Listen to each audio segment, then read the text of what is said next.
What's going on, everybody? How are y'all doing tonight? We have a wonderful show in store for y'all. I see people are already coming in here.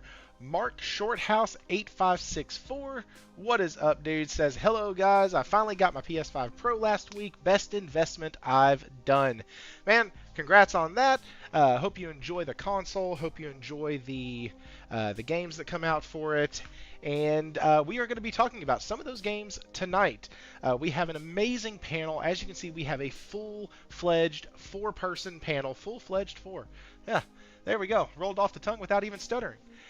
We do have a full panel tonight. We got Game Logic, Josh Ayres, and Will777JP, along with myself.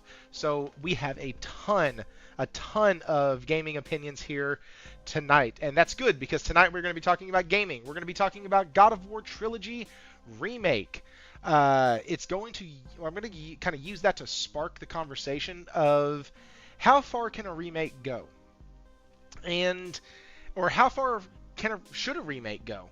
Like in this case, we are going to be exploring the idea of updating the combat, maybe changing the camera, doing things like that to quote-unquote improve on the game. Also, there's a really cool poll that Push Square did on here, and the results of the poll are really kind of fascinating because it has nothing to do with how much we like or dislike, at least in this scenario. It doesn't have anything to do with how much the gamer who took these polls likes or dislikes the God of War combat in the new one versus the old one. It's more focused on like seemingly at least preserving the old style, keeping those games the way they were. And so, yeah, we have some really cool stuff there. And then we also are going to be talking about Final Fantasy and multi-platform development, because it has long been the thought that the Series S kind of bottlenecks things and had, at least early on, made it difficult for developers and things like that because they had to, develop down to the lowest common denominator. And so one of the big questions that has been asked of the Final Fantasy VII Rebirth Make thing Part 3 is, hey, is putting it on the Switch and the Xbox Series S day one, is that going to hurt the performance on, say, PC or PS5 Pro or PS5 or the Xbox Series X? And the guy gives an explanation. So we're going to kind of go over that because his explanation makes, the way he's explaining it makes logical sense. So we're going to talk about that a little bit as well. And then the DayZ creator wants us to normalize delaying games. I'm kind of torn on this. I read a little bit of the article, and some of the stuff he says makes sense. Some of it, it's a little up in the air for me. And then we may be talking about the price increase and how Sony is looking to have you rent consoles, which is it might be dumb, it might be smart. We're gonna dive in. I have feelings and a caveat, and then if we have time, there is a potential Chrono Trigger remake that we will be discussing the BS on that one. Okay, with all of that being said, thank you all for being here. I am happy that we already have 11 people in here. We got Nelson, Game Logic, Josh, and Raichi, and then Mark already in the house. Of course, 4 of those are the panel members, and we will get to those guys in just a second. If you could, hit that like button, subscribe, hit all the buttons, do all the things, and it truly helps out. If you want to support the channel financially, you can hit the join button. That is an easy way to do it. It's a monthly investment. It's $5, I think, a month, and it's greatly appreciated. With all of that being said, I have one more thing to do, and that is ask y'all a question. If y'all noticed, or have y'all noticed that I've changed the background of the thumbnails for the live stream? Because I did that a few weeks ago. Now, with that, though, I also was like, you know what, I kind of want to update the landing page in here. And going more from a news panel style to more of a gaming and gamer-focused style, I figured I'd change the name a little bit on the landing page. So now, instead of panel members, we have a full-fledged updated page. And there it is. This is the new landing screen. I think it looks a lot better, looks a lot cleaner, and it calls the people who are about to be talking more than I will. It calls them what they are, and they're gamers, and that's what we're here for. We are here for the gamers. And so let's get into it. Let's bring on these guys. Let's go. 2, I had to select it, and I only played that everybody? game once. Hey, what's up? Hey, Yeah. how are y'all? We're good. We're in a big conversation. You hear Thirsty go, hey, what up, chat? Hi. What up, guys? What's going on? Oh, man. Hey, so that is Will 777JP. Let's go ahead and just start with you. How are you doing, sir? Hey, I'm good. Hey, chat, how you guys doing? Mr. Nelson, Gaming Culture, I see you there. But yeah, I'm doing well. Thanks for having me, Thrifty. I'm excited. A lot of great topics. Yeah, this is going to be a big night. I doubt we get to everything. Josh, how are you, sir? Can't complain. Had a good lunch. Having an energy drink. Played some games. It's a good day. that does sound like a good day. And Yeah. Logic, how about you, man? How are you doing?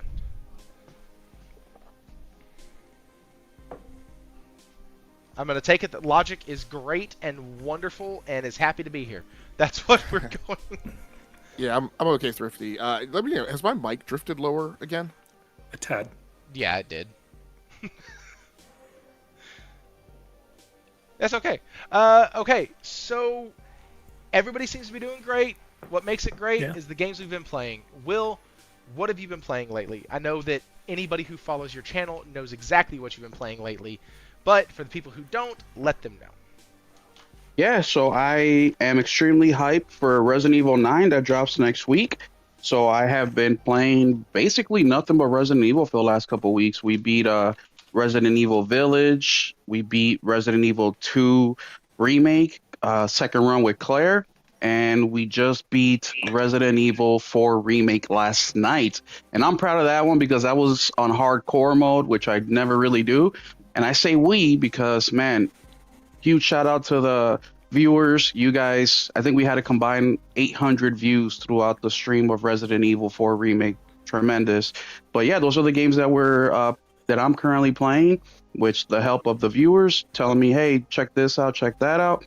But yeah, I've been having a blast, and I'm going to continue to play Resident Evil till RE9 comes out.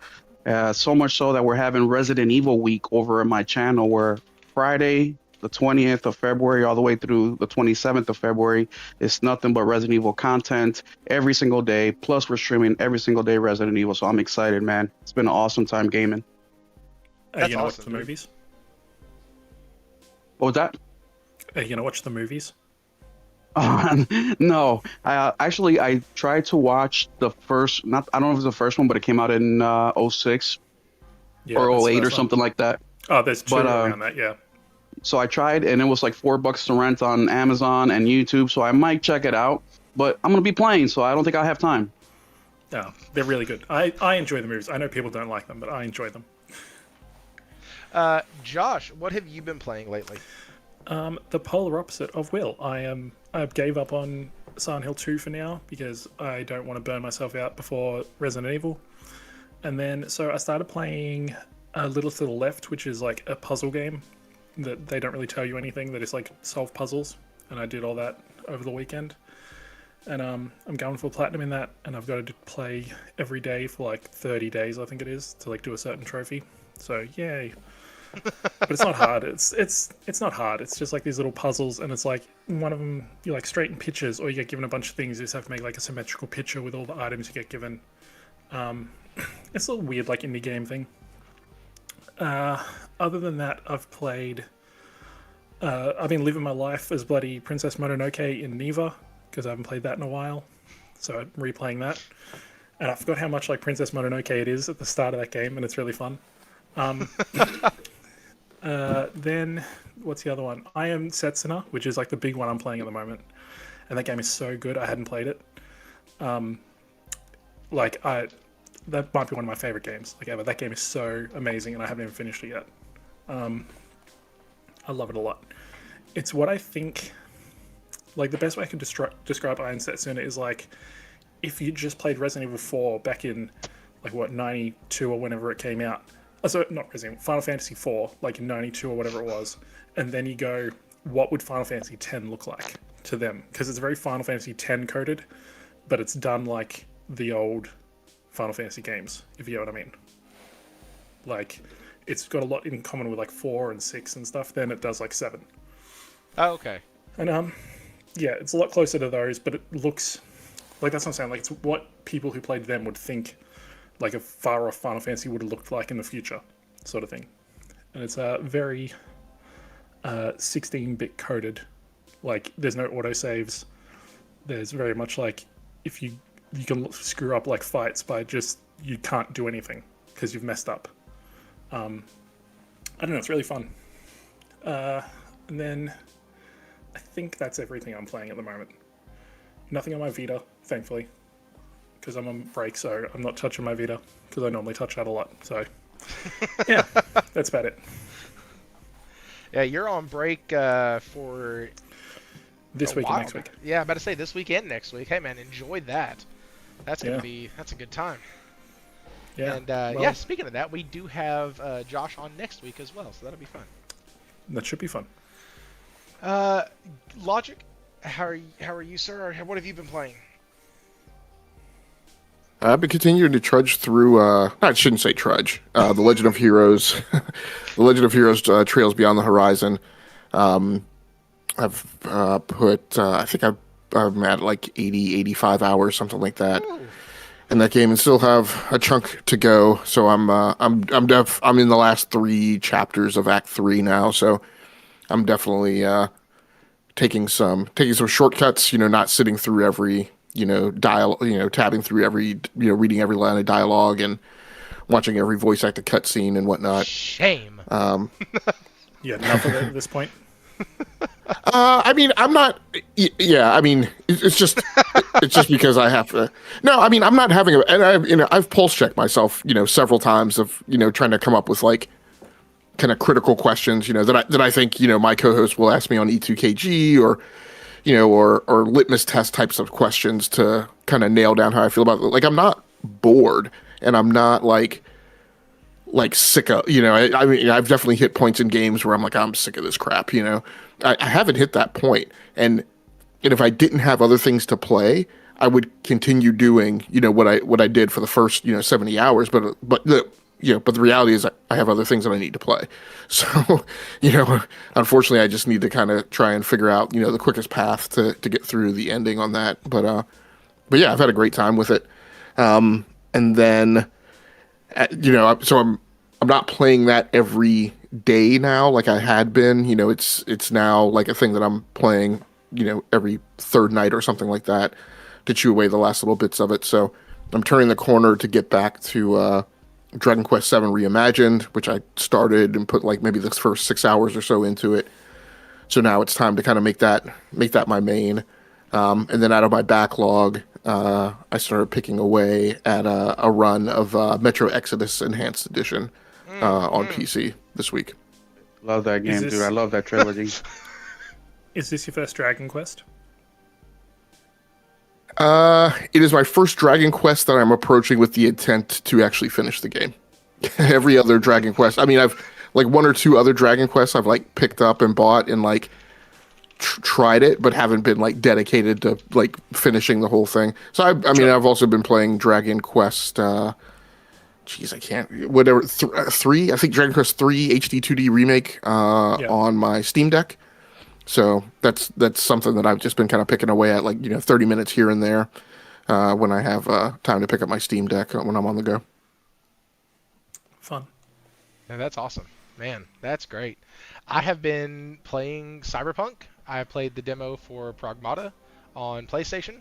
I played it on the Pro, and I am happy to say that it looks a lot better now than it did on the demo I played 2 months ago or a month and a half ago. So happy about that, because the more I keep playing that game, the more it's gonna have a hard sell for me between that and Saros in March, or April. I believe it's April, because one comes out on like the 22nd, one comes out on the 26th, I believe, or I might be a day or two off on those. So I really enjoyed it. And it was just 20 minutes, but like the movement, the way the character interacts with the environment, the hacking as part of the combat, and not just a small part. It's literally 50-50 between the gun that you use and the hacking that goes into it. That's really cool because it's like a mini game every time, but it's not annoying like a QTE. And it legitimately, you can fail, and if you do, well, then you usually get hit or something negative happens, or you have to try to re-enter the sequence again. And so really enjoy it. Think it's going to hit pretty hard. And Corey Massey, if I don't say this, he's going to keep doing it. So Corey, I am going to be saying Neo 3 hype all year. I got the full season pass. Fair enough, man. Cool. It's good to see people excited about these games, man. You mentioned demos. I forgot to mention I did play the Darwin's Paradox demo. And I did too. Looking pretty good. Like I had a lot of fun with that, especially like because it's like a Metal Gear Solid thing. That was really fun. It's almost like it has a little bit of difficulty in its platforming. Yeah. I was trying to get through it, and I was like, "Are you freaking kidding me? Fuck this!" And then I had to try on a certain. Some of those puzzles with like the lights, they were like, I'd think about it for a minute. I was like, man, forget y'all. This is supposed to be a little kid's game. Why am I struggling here? Yeah. But no, I played that also, and it was really good. And I am actually like Astrobot. I struggled in that game. No, it's a side scroller. Astrobot I think's harder, but from what I've played of Darwin's Paradox, yes. Astrobot is definitely harder in spots for sure. The challenge levels of Astrobot are insane. So. Yeah, no, I'm just messing because Thrifty said a child's game, and I'm like, yeah, I struggled in that and Paradox. So I mean, what does that make me? Hey, listen, I can't tell you how many times I rage quit during Astrobot. The triangle missions were no joke. Yes. Oh god.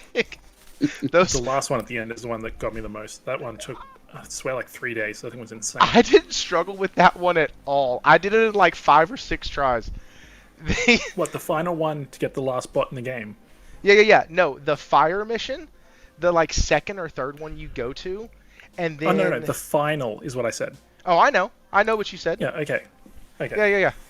No, for some reason, the final one did not take me immensely long. It took me forever. The one that took me the longest was one of the fire level ones, where you had to take the water squirter and you had to squirt it over like this big open area and try to get through, but you had something shooting at you and something spinning in the middle, so you had to like... know exactly what one you're talking about. You had to like dodge 75 dang things all at once, and I died so many times. The triangle one though almost made me buy a new controller, because I hadn't done this in forever, but I took both ends of my controller, just like they were like an old Super Nintendo one, and like just forced them in. And I could have... dude, I was pissed. I was rage quitting. And I was like, you know what? Played Sackboy's Big Adventure?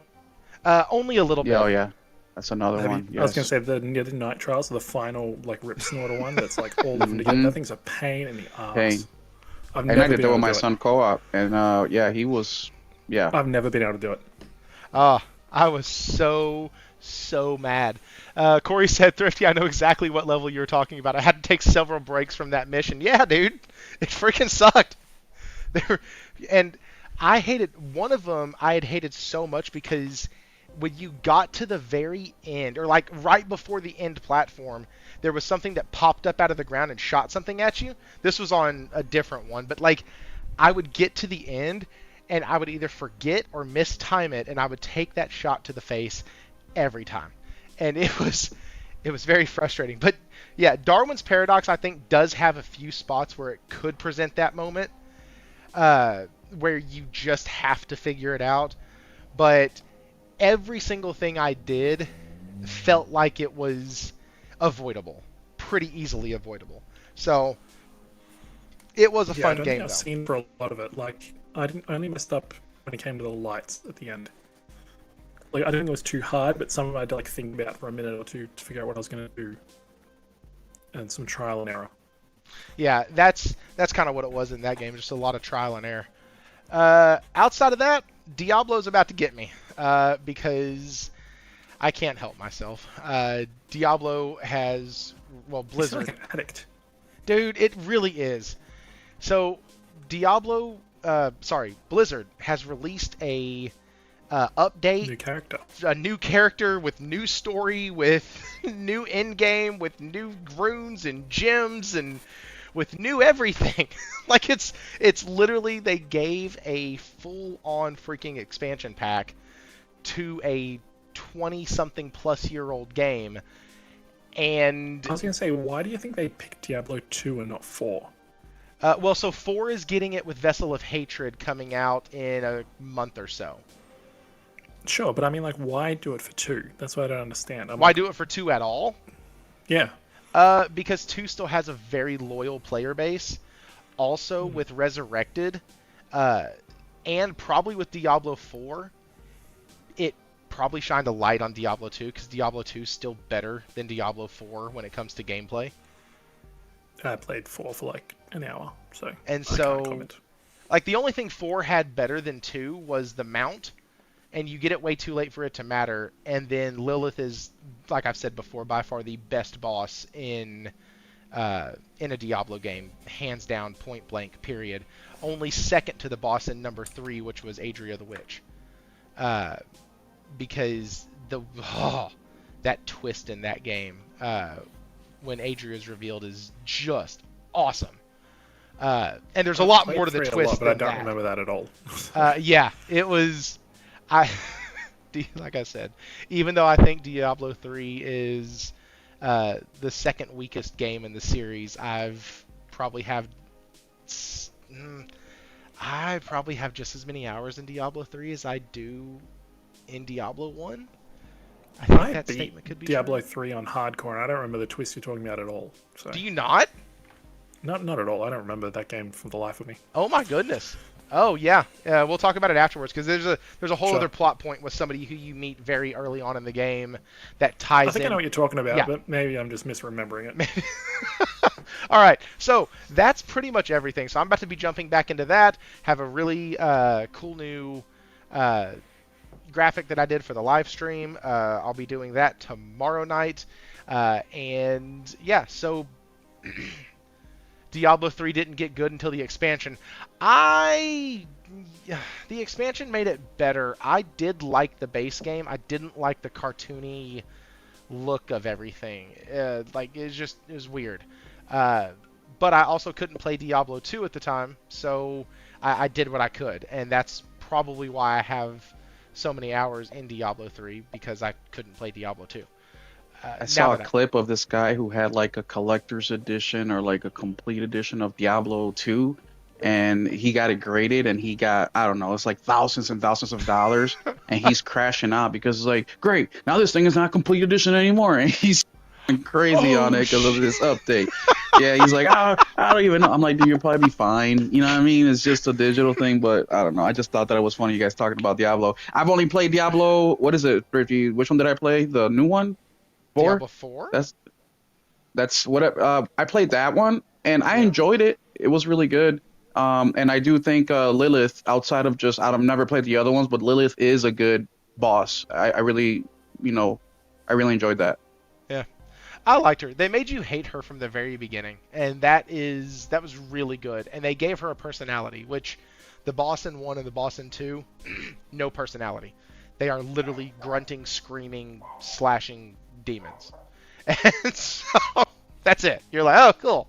Kill the thing. Yay. And this one actually gave you like a very, very tangible reason why you wanted that woman dead. So it was really, really good. The woman in the game, not like if anybody just like jumped in, why does he want women dead? That's not what I'm saying. Not at all.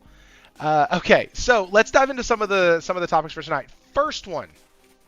This was based off of a video that I watched. It was from Legendary Drops. It was over indie games taking over kind of the gaming landscape and the gaming market, and leaving AAAs kind of in the dust. And so wanted to bring that up. I sent the video to all the guys here, I want to say on Monday and maybe Tuesday, but wanted to give them time to watch it. don't really need all the talking points in it, and so I'm not like going to play it or anything like that. But there are some good points to be made. So much so that, like, one of the points that he brings up is the game whatever the hell it's called. Neogenics. Yeah, Mewgenics. Mewgenics. Meowgenics, I think is what it is, or whatever. No, it's Mewgenics. It's Mewgenics, like the Pokemon Mew. Got it. Yes. And that game has already sold over 1 million. Didn't have a big budget, didn't have a huge team, didn't have any of this. We have Hollow Knight Silksong, didn't have a huge budget, didn't have a huge team. We have Expedition 33, same thing. You have Ball X Pit. Ball X Pit. Yeah, you got Vampire Survivors. You have, like, there's so fucking banana click thingamajiggy. Like, you have so many games that come out that hit the ground running, and then you have games like Borderlands 4. You have, and I'm picking on a few titles here. You have games like Borderlands 4. You have games that come out. High Guard. No, that's a bad one. That's a bad example. Not live service. Wow. What's the other one? Dragon Age Veilguard. Redfall. Like, these are made. Not Redfall. That's a AA studio. But you get the idea. You have games that are coming out by AAA developers, AAA publishers, and they're not hitting the landing. And they're not being profitable for these companies. Now, like Corey just said, Borderlands 4 sold more than all those games combined, probably. And except for Expedition 33, he's probably not wrong. And so there is the side of this that says, no, this is not what's happening, because a AAA game will come out and it'll sell 6 million copies and it'll make $20 billion or whatever. And you're looking at it going, well, damn, it sold 5 million copies. That's really, really good. But when you start breaking it down, that's not necessarily good. That's not the investment, in other words, that the companies are putting in. They're not getting out what they need from these AAA titles. Where companies that are super small, or even individual creators, are putting in pennies on the dollar to these big companies and getting an ROI 80-90%. I mean, hell, Expedition 33 was, a budget of, 10 million reportedly? Was that right? Something like that. Yeah, so, and they sold, 5.7 million copies? And you do the fucking math on that. It's insane. It's insane. And so, this is what we're going to be talking about today. This is going to be the bulk of our conversation. Indies coming into this space. I know I took a long time. I'm going to give a long time to the panel. But indies coming into this space, and the tools and technology are getting there to where indie developers can get these games out pretty quickly, and they can look really high quality, and you can tell the passion behind them, the drive behind them. You can, hey, if a game doesn't sell all that well, guess what? We're not firing everybody. Nope, we made enough money. We're moving to the next one. Like, it's been really interesting to watch. Now, with that, I want to hear everybody else's take on this. What we're going to do is we are going to start at the top of the rotation with, or just the way it shows up on the YouTube channel. So we'll start with Game Logic first. Logic, what do you think about this notion that indie games are in a position right now to overtake the AAA gaming space? I mean, what do we mean by overtake? See, I knew you were going to ask that. So, yes. as soon as I said overtake, I was like, no, that's bait. That's too much. So, what it means is that they get a better ROI. They're more widely received. Yeah, I would say those two things are the ROI is the biggest thing that we can measure, because we can look at a game that costs $300 million. If it sold a ton but only made $270 million, they're still net negative $30 million. If a game sells 1 million copies but the game cost $500,000 or $300,000 or $1.5 million to make or whatever the number is, then their ROI is obviously way higher. Also, these games are coming out, and we noticed a game like Space Marines 2, not AAA. Everybody flocked to that game. It's not everybody, but a lot of folks flocked to it. It sold well, and it did great for that studio. But what was the thing that everybody said about it? It wasn't the graphics, the performance, anything about it, other than the game was fun as hell. That's it. And we're seeing, or at least I'm even seeing more in the indie spaces, games are coming out, and one of the key things that people say are, man, that game's just so fun. That game's so awesome. And one of the points that Legendary Drops makes in his video is that these games are awesome and they're more fun and they're all this other stuff because they're not having to do what AAA studios are having to do, where they focus so many of their resources on realistic looking clouds and are able to focus more on gameplay. And so that's kind of what I mean. Okay, so at Thrifty, thousands of games are made each year. We're going to include hundreds of small indies that failed that make it. And that's another point. That's Correct. That's why this is a discussion. Josh or Game Logic, anybody who wants to jump in can jump in. I'm not making a case for or against. I'm trying to set it up for y'all. So does that make sense? Yes, I think the main thing, like when this discussion comes up, and is to talk about and think about scale. So first of all, not all things are created equal, right? So if we talk about Expedition 33, yes, that game had a budget of 10 million. Yes, it sold 5 million copies. I don't know exactly what the percentage split is, but all of that money didn't go to Sandfall Interactive. A bunch of that money went to Kepler, right? And then I won't be too skeptical or cynical about like the budget, but like I don't know what's included in that budget. So like what I have asserted, and I am very confident on, is that the mocapping was outsourced, right? Sandfall Interactive didn't do that. And mocap happens on a soundstage, right? In a mocap facility. So that was paid for. Was that included in the $10 million budget? I don't know. When you go to the YouTube videos and you see the orchestration of the soundtrack, that happened on an orchestral soundstage. So it's not like they just rented out like your average run of the mill like high school auditorium, right? That soundstage is it's instrumented, it's mic'd up, it's got control rooms, right, and boards behind the curtains that you can't see. So like again, and they were in there for an incredibly long time, right, to record like 33 tracks or whatever ridiculous number it is on the soundtrack. That was paid for. Is that in the $10 million budget? I don't know. So when we talk about ROI, those things for those... Now, when you talk about Silksong, yes, all of that money, as far as I can tell, goes to that team. But even that team talks about, like, there's stuff that they did that was outsourced. So Right. How that money gets distributed, I don't exactly know. I was going to say Team Cherry is 3 people. There's 90-something people in the credits. Mm-hmm. Right. For Silksong. So how all this money gets distributed... I don't know entirely when we talk about ROI. What I will say, though, is that regardless of how much we know and how much we don't know, is yea, verily, they get to partake of some majority of the win, right, if the game does well. But by the same token, they eat everything should the game fail. And when we talk about indie developers... we talk about like Hello Games, right, and what they went through with No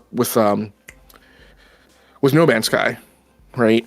You've got guys who mortgage their houses, right, to finance the game.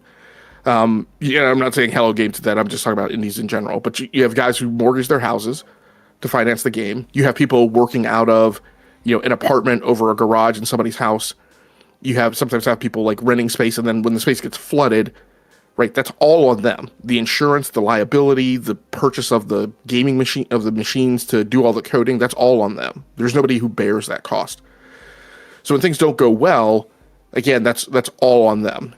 And as Corey Maxey said, and I'm going to try not to be overly tropish and overly cliche, because this is a thing that I say like every other week. 19,000 games come out on Steam, right, last year. like a single digit number of percentage of them broke $100,000. So that means 17,999 or some ridiculous number, like failed to make the amount of money to afford to pay one developer. So when we say, are they going to overtake the industry? I say, no, absolutely not. That's not even remotely feasible. And we have an over inventory problem. We have too many games. People aren't buying all of the games. And so I think the cautionary tale is people who, I won't say all of them are running a narrative, but some of them are. People who run that narrative ignore those things, and they capitalize on the one or two indies that break out, indies and AAA, that break out and become big hits and kind of set the horizon ablaze on the landscape, but they don't account for all of the other things, right? All the bodies that they climb on top of, right, to become successful. As Joseph Ayres said, right, in that interview on Game Business Daily a few weeks ago, he said, yeah, my fear is that the industry is going to say, hey, let's all go do that. And they're going to ignore, the tons of AA games that come out every year that no one cares about. So the last thing I'll say is, so when you have a Sucker Punch game, when you have Ghost of Yotei, and it's got a budget of $70 million, and it sells enough units to clear at least, 310 million or whatever, they have an ROI of $240 million. That is profit that goes in the pocket of Sony, of PlayStation. Well, we'll just talk about the G&S segment, right? And so their overall profit at the end of the year is $3-point-something billion. That's $3-point-something billion to fund the capital investment required for the projects that are ongoing. And so if each project is probably burning $30 or $40 million a year, you need like $300 million, right, to fund your studios. So easily and well clearing what's needed to provide job security, to keep the business going as a going concern, to have people not have to worry about, people make a big ado about like Astrobot, and it sold like 1 million copies or whatever it was, whatever the number was. I'm like, okay, but they're part of a huge, large corporate studio framework with like 20 something studios making 3 billion such and such a profit, right, in software. So I don't think that's something that they need to worry about. If an indie studio who's bearing all of the burden, right, sells a low number like that, then that's a different discussion, right? Hey, can I add something to what Logic is saying before I forget? Absolutely. Go ahead. Another thing too is, if you guys pay attention to these indie titles that are selling those crazy numbers, a lot of those indies are backed by big publishers. So it ain't like they're just out here doing it by themselves. So yeah, they're indies, but at the same time, when we talk about Expedition 33 and all the support that they got, they're also getting the support.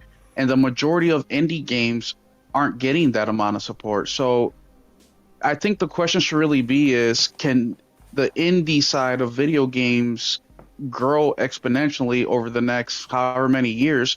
Absolutely. I think that you'll see more investment, once again, oversaturating the market, because now you're thinking, okay, we can invest in this team of whatever, 5 people, maybe spend $200,000, but the potential is whatever. So I think you'll see more of that, instead of guys going and saying, hey, let's invest in this AAA studio, or let's invest in this big AAA game to make our money back.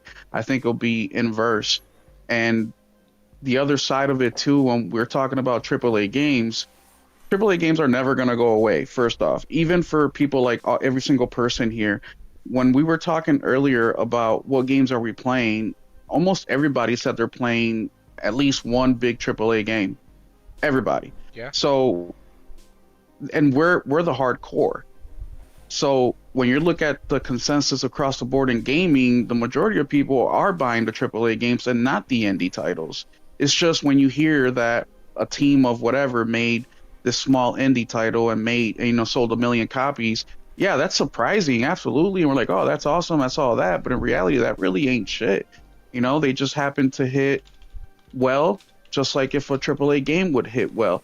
Now, Logic was talking about the numbers and figures, so the reward is going to be different. 1 million on the indie title is definitely not 1 million on a big AAA budget game. Of course, there's nuance there, but when you look at the bigger picture, we tend to forget in having these discussions that Madden still sells a shit ton every single year without fail. Call of Duty still sells, so these games, they've been so consistent for so long that we don't even think about them being just another AAA game. But guess what? They are. And they are adding to that AAA number. I understand what's his name? Game Logic. That's what we're talking to now. The guy that you're talking about with the video. Legendary drops. Yes. I understand what he's saying, right? But he's also a PC gamer. A question that I would like to ask him is, all right, my guy, out of how many PC games did you try before you found the ones that you have a lot of fun with? That's the real question I would ask him, because I just got a PC in December, and I'll tell you what, there's a lot of shit I got to sift through to find the good shit. And part of that reason is because, like Logic said, last year alone, there was 19,000 games that released on Steam alone. So that's the question I would ask him. It's like, all right, how many 2-hour refunds did you do, or how many games were trial and error before you did find that banger? And the cool thing about indie is when you do find that banger, it really does feel like a banger, because it's normally unique. It's not doing something. It's doing something different. It's not copying anything, so it does feel like a diamond in the rough. With AAA, it's just a different type of feel. And the last thing I'll say about this is, anybody who watched the State of Play can't say that AAA gaming is dying. Anybody who watched the Video Game Awards in December can't say AAA industry is dying, because I think those were some of the two best shows for new upcoming AAA games over the next year or two. I saw more games that I'm interested in those two shows than I have in the last 3 years worth of shows. And I know a lot of people that feel the same exact way. I was going to say about the video, he claims the thing he's reading from, there's errors in it, but never points out what those errors are, right? So he claims that the report has flimsy things, but he never distinguished what an indie game is. Because as Game Logic and Will have said, there are devs who have publishers. Is that an indie game still? Or is self-publishing an indie game? Because I would say self-publishing is an indie game, but then there are for lack of a better term, AAA indies that are published by someone else. Kenna is an indie, but it's published by Sony. If you get what I mean? It's there are levels, obviously. So it's almost like Sons of Sparta. Mega Cats, or whatever the heck the name is. That is a small studio, but that is backed by PlayStation distribution, development, and bankroll. I heard a really crazy thing about them while I mentioned them. Did you know they actually released SNES, NES and SNES games in 2018 from them? No. Yeah. That's crazy. I read about that the other day. I was like, well, that's insane. Well, so that's awesome. new NES and new they're still coming out to this day. No, that's what I'm saying. They do them. That's what they do. Yeah, I know. Yeah, I know. It shocked the shit. And I learned about when a couple of years ago, I bought a brand new copy of I think it was Silent Hill or something like that for the PS3. And I just told somebody this: Target still sells brand new PS3 games that are still being made this year. I wish mine did. You know what I mean? Now they're not gonna, but the thing too is when people, because we speak in not absolutes, but we speak in very broad terms. So we'll be like, yeah, I still wish that the Xbox 360 was around. Well, it is, first off, but what people really mean by that is, I still wish that there were AAA games coming out for the Xbox 360 in the AAA or in the Xbox 360 era type of gaming. That's what they really mean by that. So there's a lot of nuance that goes into this conversation that we really have to pinpoint when we're talking about, is indie gonna take over AAA? Sorry to cut you off, Josh. That's right. And the next thing I was going to bring up, he talks about PC, and yes, they sell 1 million or 2, and that's great for them. Mugenics got 1 million, awesome. Expedition 33 got 5.5 million or whatever it was, awesome. They're great numbers, but AAA, I'm looking at the Sakana data from last year for the whole year for PC alone. There's one indie on here out of 20, and that's Kingdom Come Deliverance. Sniped. I would have said the same thing, but that's actually published by Deep Silver. Oh, correct. I didn't know that was by Deep Silver. So because the thing doesn't say Deep Silver, I didn't know that one was. I mean, we're both learning. I was fishing through the same thing because I was like, I'm pretty sure there's only like one indie in here, and then and then that was the only one that I found, and then I went to double check it, and I was like, oh, this shit is published by Deep Silver, so there's no indies, zero indies in the top 20 of the NPD for 2025. Yeah, so like they're selling well, but like that we're in an indie boom. That's true. Like I was reading an Australian thing the other day about like the market, and they claimed there was an indie boom. So they're probably like, I think that's a fact that we are in an indie boom. Indies are selling. They're not selling at the level of AAA. Like, or else they would be on this list. Because indies are biggest on PC, so why are they not on this list if they're selling? And like the math in that is different in that like Battlefield, one copy of Battlefield is 3 copies of Eugenics or whatever it is. Like, so the math can work out a bit differently there. But that would be my statement in reply to it. Okay. I think the one of the things that Corey just said is something that I always forget too. CD Projekt Red is an indie developer. They independently publish their own games. Sure. And then that's what goes back into what Logic said is how do you define an indie? Because because nowhere in that video did he define what an indie is.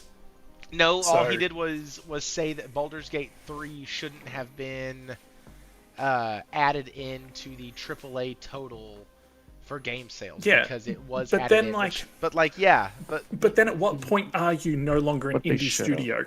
Right. Like if they should. Yes, CD Projekt Red is an indie studio, but are they really? They have the money of a AAA. Yeah. So where do you cross that line? So is it money? I think it's more about. I think people, and just for definition purposes, I think when people say indies, what they mean is a small budget team that are doing things by themselves, right? Because like Son of Sparta, that's an indie type of game. The reason I say type of game is because that's what you would expect of an indie kind of studio. The reason it's not an indie is because you got PlayStation's backing, their marketing money, their power. You know, they're going to do everything they can to not have this game fail. And I think that's what... Many games that are indie, in quotes, that are just published by Deep Silver or published by... Even Annapurna, I would say, is probably too big at this point. Well, that's what I was going to say, is that at that point, you're not an indie anymore. If you're taking, I mean, Bollocks Pit, the people that published them, that they've been on a freaking roll. I forget their damn name. But whenever, like, no matter, and Bollocks Pit's another game that is one guy, right? But the credits has, like, 20, 30 people, right? And then it's published by, damn, I forget their name. They're huge. If once I say it, you'll know. But once you sign that deal for that publishing deal... Devolver, yes. Devolver Digital. Thank you, Thrifty. I think once you sign on that dotted line, then you no longer are considered that indie dev. Because, look, man, you're taking... The publisher's job is to publish the game. The marketing, get the disc or the game out to people's hands. And that's all part of selling a game, baby. So if you really want to do it, then don't sign on the dotted line and work your way up, I guess. I don't know. Right. I mean, there's a lot of stuff here, and it is a very, very nuanced conversation. Just because there's so many different variables that go into it.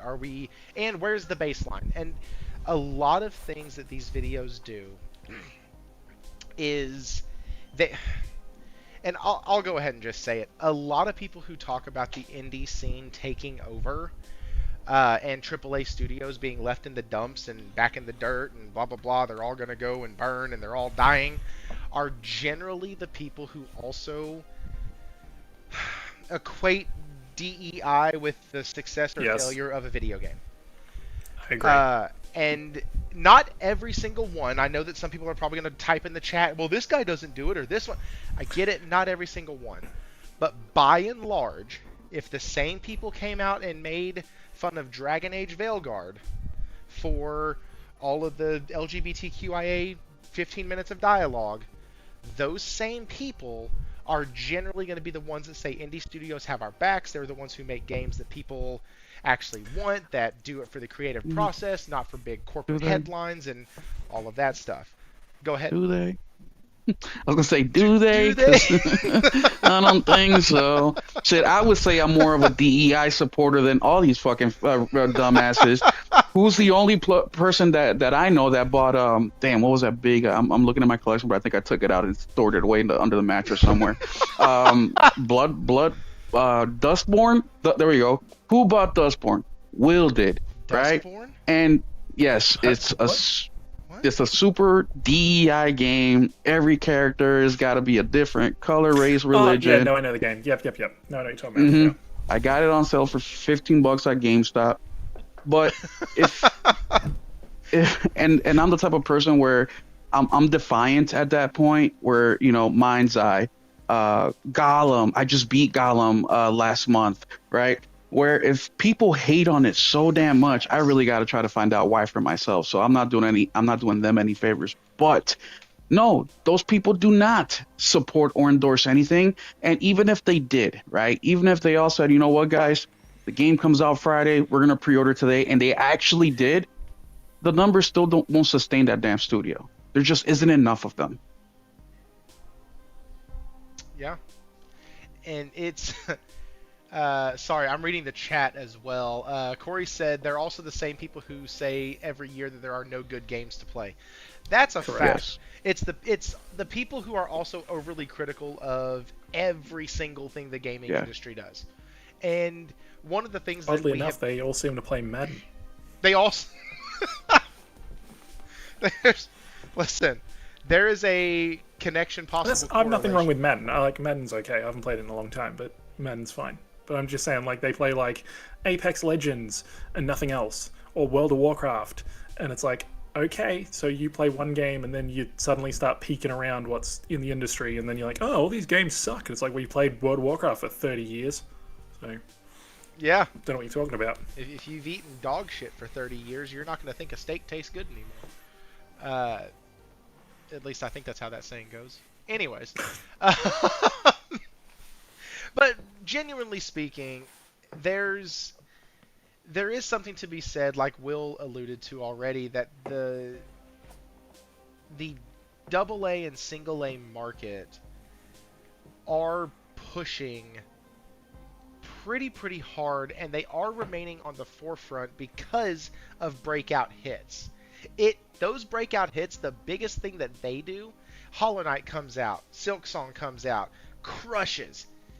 What that does is that means the next team of sisters, brothers, brethren, pack of group friends from college who go into boardroom X or meeting coffee house X and show up and go, hey, I have a Metroidvania.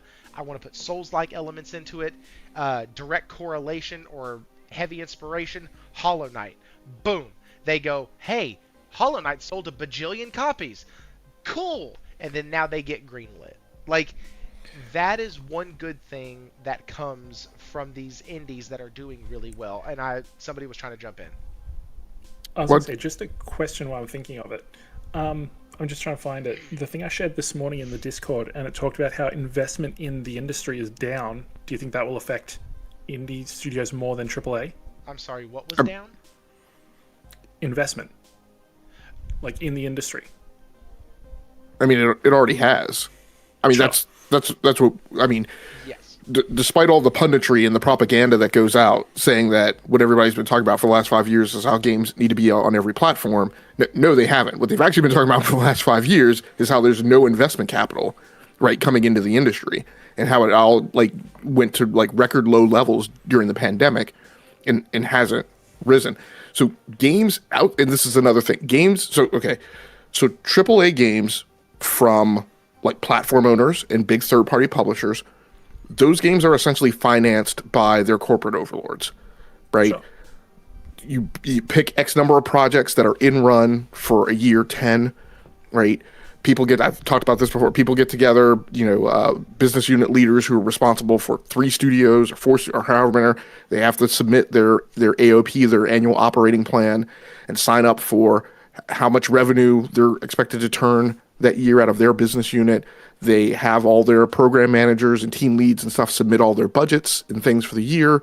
Many of those budgets were lined out for 5 years, and so you were told, you had 5 years to develop a thing on a $30 million budget, and if there's price escalation because salaries are going up, then blah blah blah blah. But largely all that's done in-house. Outside of that,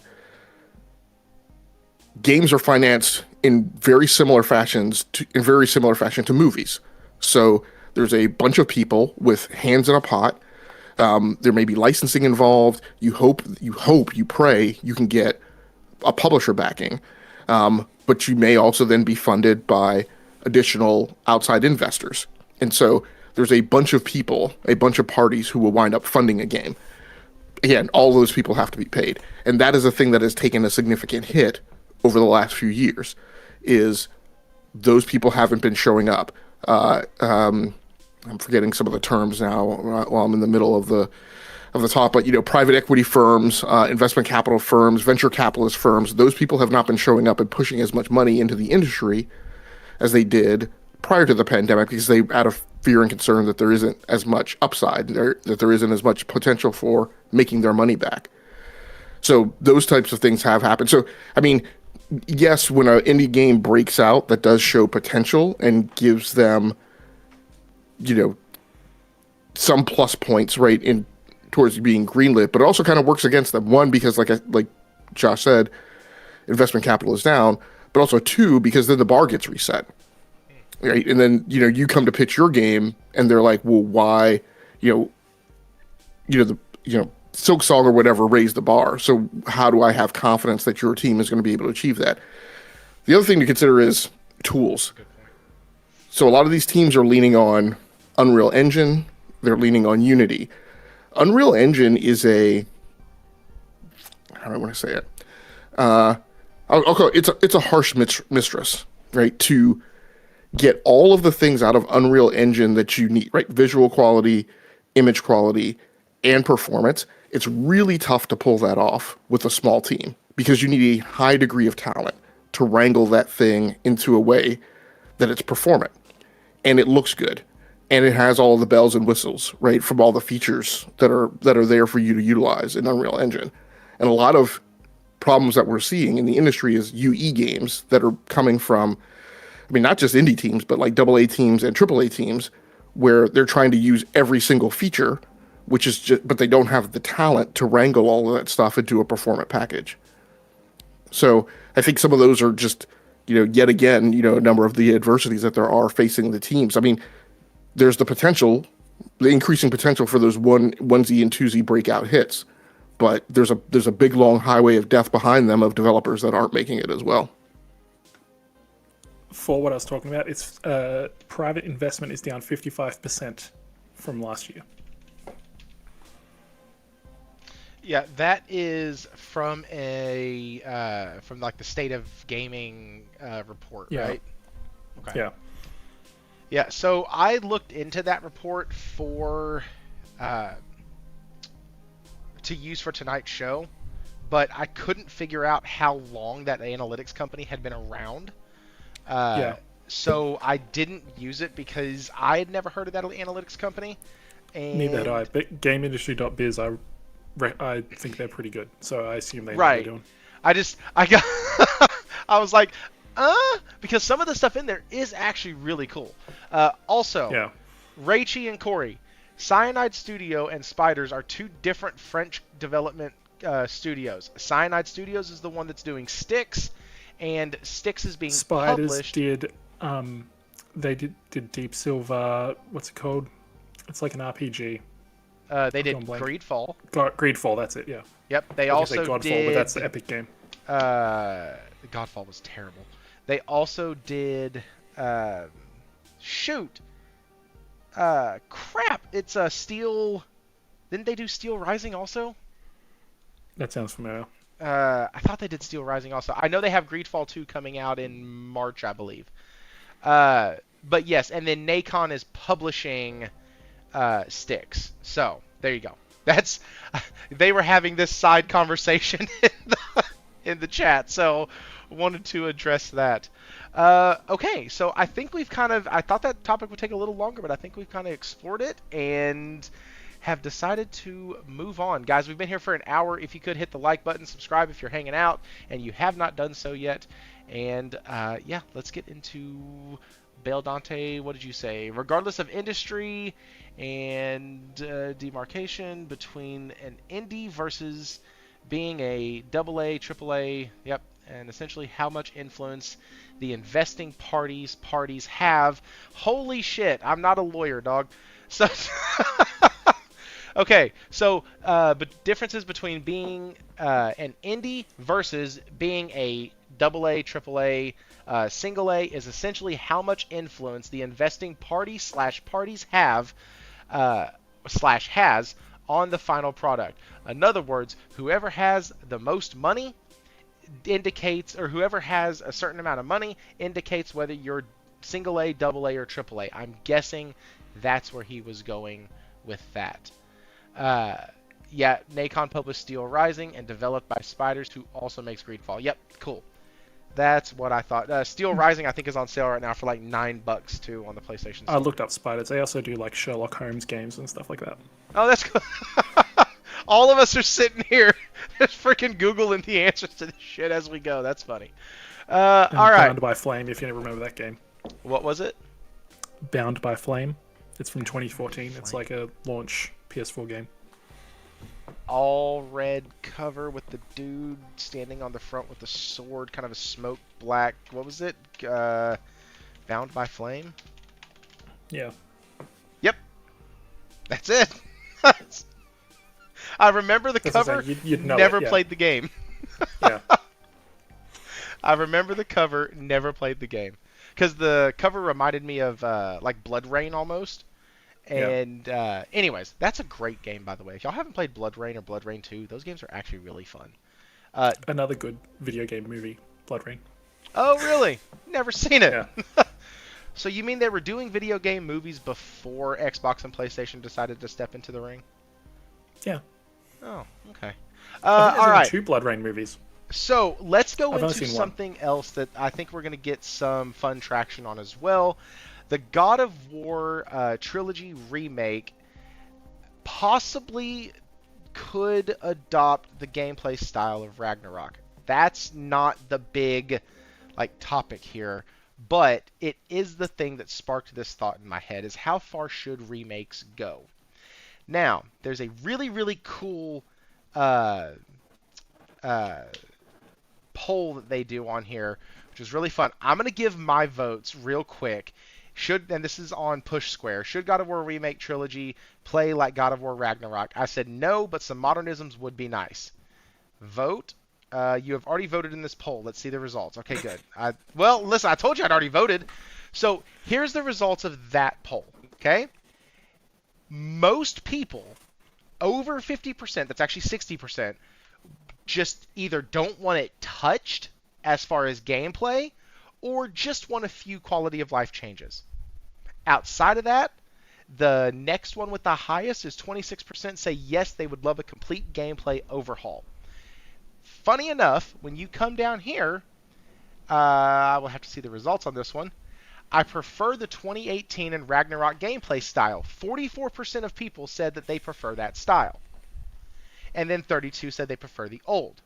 What's funny is you're going to have some blending from the 60% that do not want anything done, or the 60% that either don't want anything done or just want a few quality of life changes put in. Some of those people are coming over to get to 44% to the I prefer the 2018 and Ragnarok gameplay style. Now, what this tells me is that it's not so much about updating or not updating, or one combat system being better than the other. I think what people are getting at with this, at least, is that they want the game to be... They want it to be what they remember, with a few things changed. They want to go back and experience those stories and those titles with a little bit of a graphic enhancement, maybe some new story beats, and leave the rest of it alone. That's what I'm getting from that.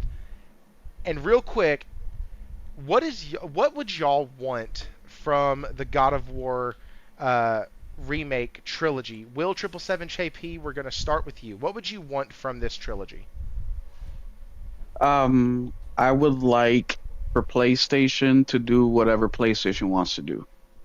Okay. Um, I want to respond to the people who like are fighting between the two, right? I want the 2018 style or the previous. It's like, my guy, just because they're doing a remake doesn't mean the old one goes away. Mm.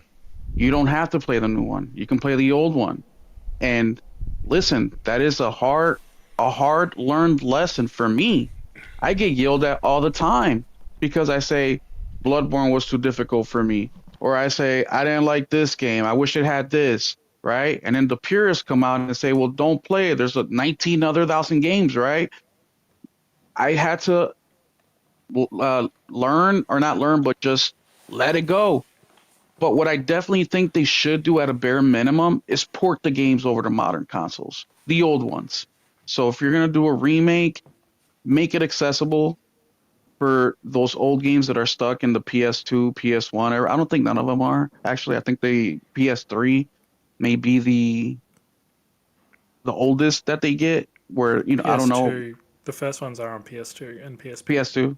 Okay, so yeah, if they're on PS2, bring them over to PS4, PS5. You know what I mean? I think they are on PS3 through like their collections they did. They did 2 of them.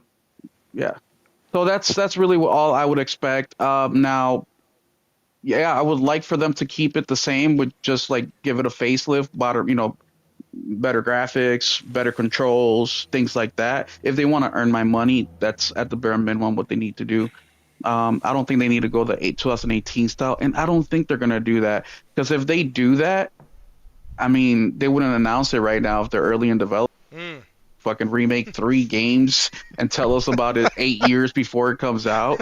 Like, logically, it just doesn't make any sense if they're gonna do that, unless they're gonna take, the 2018 and 2022 version and rework them so they look like the first, second, third God of War. I don't think that's feasible either. So I just don't think they're gonna redo it that way. I think they're gonna give us what most people would want, which is same everything. And the last thing I'll say, the reason I think they do that is because they gave us Son of Sparta, and I think that having 3 different types of game of the same IP it's actually a really smart idea, where you have your OG game with modern gameplay, modern graphics, and then you say, hey, look, then we switched it up, and then we changed style, we changed art direction, we changed everything, and then you have the 2018 style of God of War, and then say, and you know what, and we're giving you the 2D or 2.5D, whatever it is, pixelated God of War. You have 3 options to choose from, and I think that would be the best way they can go with that. Okay. I'm actually kind of in agreement with you. Josh, what about you, man? I think they're going to stick to the hack and slash gameplay of the original. I think that's really the only thing that they can do. They've got TC Carson back, which is all I needed. I'm set. Like, having TC back, I think, was the only thing I was really iffy on, because if they were going to like put Judge in again for it, I think that's a mistake. So they've already won, in my opinion. It's done. It's going to be great. There was actually an interview with Christopher Judge where he actually mentioned, this was a little bit ago, he mentions being asked to do a character. Yeah. And he didn't give anything away, but he's like, I completely declined it because the guy who did it, I would never try to fill his shoes in that role. And like, everybody's now speculating that he was approached first about doing the God of War voice for the trilogy and turned it down. I think so too. And like, that's wild. Plus, much respect to that dude for doing that. Go ahead, sorry. Yeah, like, I'm trying to think. Between 1, 2, and 3, not much changes in the terms of how they look. So I think you wouldn't be announcing it unless it was 2 years out. Like, I doubt they're announcing anything that's 5 years away. Which, if they're remaking the whole thing with the other graphics, like with the other playstyle, that would be a lot longer of a thing because the story is all there, pretty much all the gameplay. Like they just got to fix it up, modernize it a bit. However, I can't think of the last hack and slash game that sold super well. So I don't know how, as much as people say they want this, I don't know how well it does beyond the fact that it's a nostalgia thing. Yeah, that's just my opinion on it. I agree. And nostalgia's a hell of a drug, man. Yeah. And look, I know some people are gonna get mad at me for this, and look, I'm used to it by now. But look, I played your coveted Metal Gear Solid Snake Eater game, and the first thing I said is, "Who wrote this? A fucking 18-year-old?" And yes, it was a young Kojima, 30, but I can see the allure of a 13, 14-year-old boy hearing Solid Snake say the cheesiest, fucking dumbest shit, right? Because you think the way that I say that he's a cool guy trying to act like a cool guy. That's like what he thinks a cool guy looks like, right? And that just got on my nerves, and I couldn't continue. I'm gonna go back to it because obviously gameplay is king. But man, I had to put that you thing might not down. like the original Resident Evil 4 now that I mentioned that. There's And then the cat dude in that too. fucking leaking his damn paw and shit. Like, well, you don't understand manga.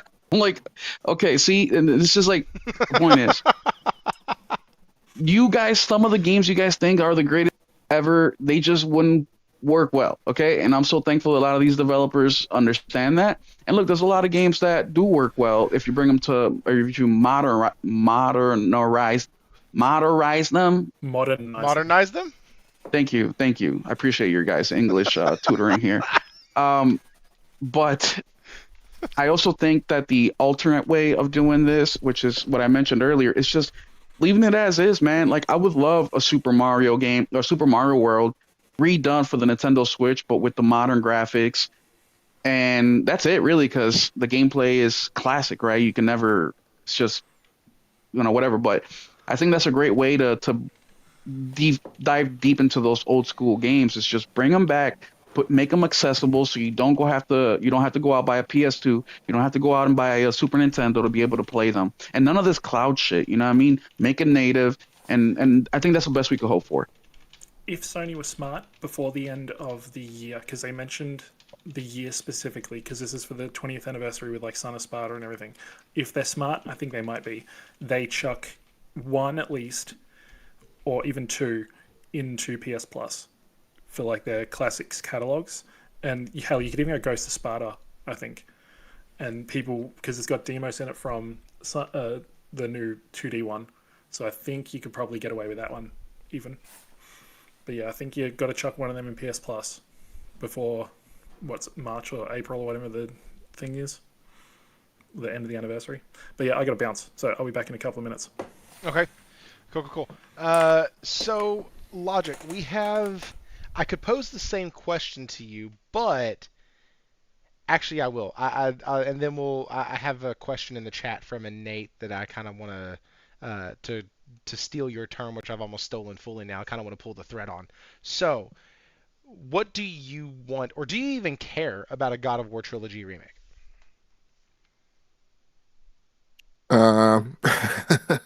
That's I don't care.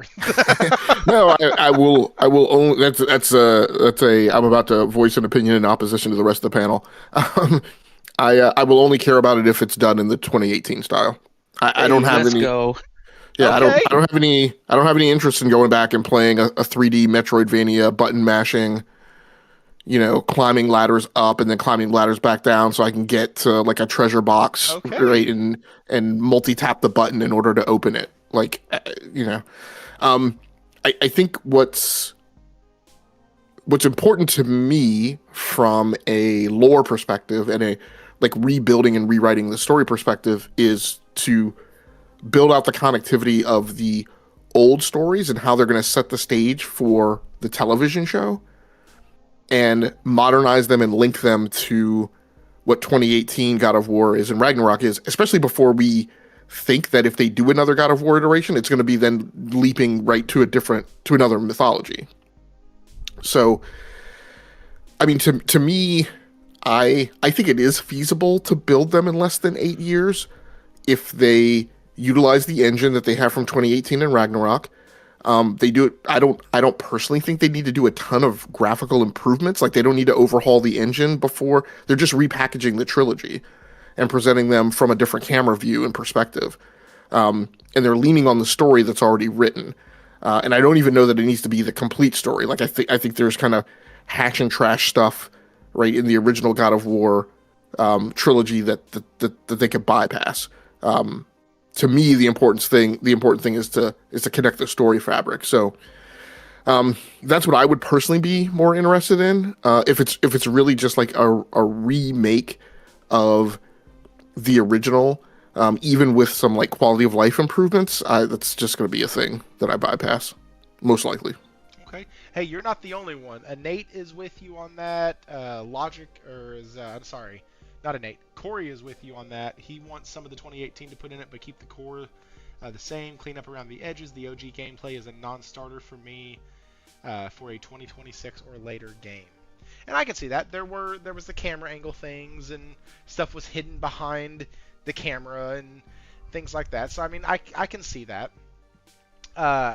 I am, like I said, I'm one of the ones that I want them to keep the original, but I want some of those modern. I want some of the modern conveniences in it. I think they should. At this day and age, I would forego every single one of the QTEs, even though I've never had a problem with them. I like the cinematic movie feel that it gives. I don't mind QTEs at all. But yeah, Corey also said make it less button mashy, make the combos a bit more intentional. I think that's something that you could do. I think you can clean it up a lot better. Well, can I add to this as well? So the reason, and just to add on to why I said what I said earlier, is because I played 3. I never played 2. I never played 1 because I'm not really interested in that gameplay and I don't want to go back. But if I would have played them, I think I would agree more to the complete remake of like 2018 style. You know what I mean? But because I haven't played them, then I wouldn't mind getting them. Now, if they did a port where they just gave it a quick like HD and then made the camera a little bit better, then I'd be cool with that and a complete remake of 2018. But it just depends. That's why at the very beginning of it all, I said, whatever PlayStation wants to do, it's their job to sell me on the game, not the other way around. Yeah, I mean, here's part of what I want, right? This goes beyond God of War, right? God of War. I have so console generations to me are heavily stapled and anchored to building up nostalgia, right? Building memories, right? Like I have a picture in my head of the console generations I've played through and what characterized or typified those console generations, right? For that platform. And so for the PlayStation 3, I have an array of stories that were told that define in my head like what that generation was, and that's connected to other things, like things that were going on in my life, like where I lived, you know, where my PlayStation 3 was, because like literally every console that I've owned has been like in some different apartment or household, right? It's only been in the last 10 years or so that I've settled down and like lived in one place. So what characterized the PlayStation 3 generation for me was Infamous, Uncharted, like these IPs that came out of really the fight with Xbox, because Xbox was taking the fight to them, right? And they had to respond. PlayStation 4 has a portfolio that characterizes a memory and nostalgia that I have with the platform, and a memory and nostalgia that culminated and ended with TLU 2 and Ghost of Tsushima. I don't really have that for PlayStation 5, if that kind of makes sense. Like, I don't really have like this array of characters and stories that are in my head, first-party studio stuff, that characterize PlayStation for me for PlayStation 5. And before we go, well, I don't know that this thing's going to arrive before the PlayStation 6, but at least in the entry to PlayStation 6, I want that again. Like, I want I don't know how to describe it, but like I want a picture of a bookshelf of characters and stories that were told associated with that platform. And I don't need that to be old style God of War, right? 1, 2, and 3, right? I feel like we need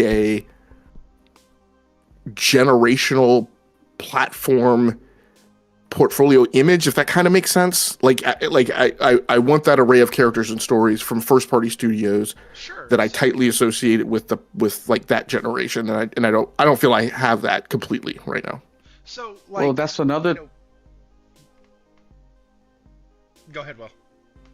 I was gonna add to what Logic said, or you brought up an idea is, do we even want them to continue to make remakes and remasters of these old games, right? Like, in all reality, I really don't want God of War remake. I want the new IP that can become a God of War. And when Logic said, the memories and what you associate the console generations with, I kind of have to agree to an extent, because for me, the PS5, my memory is Horizon.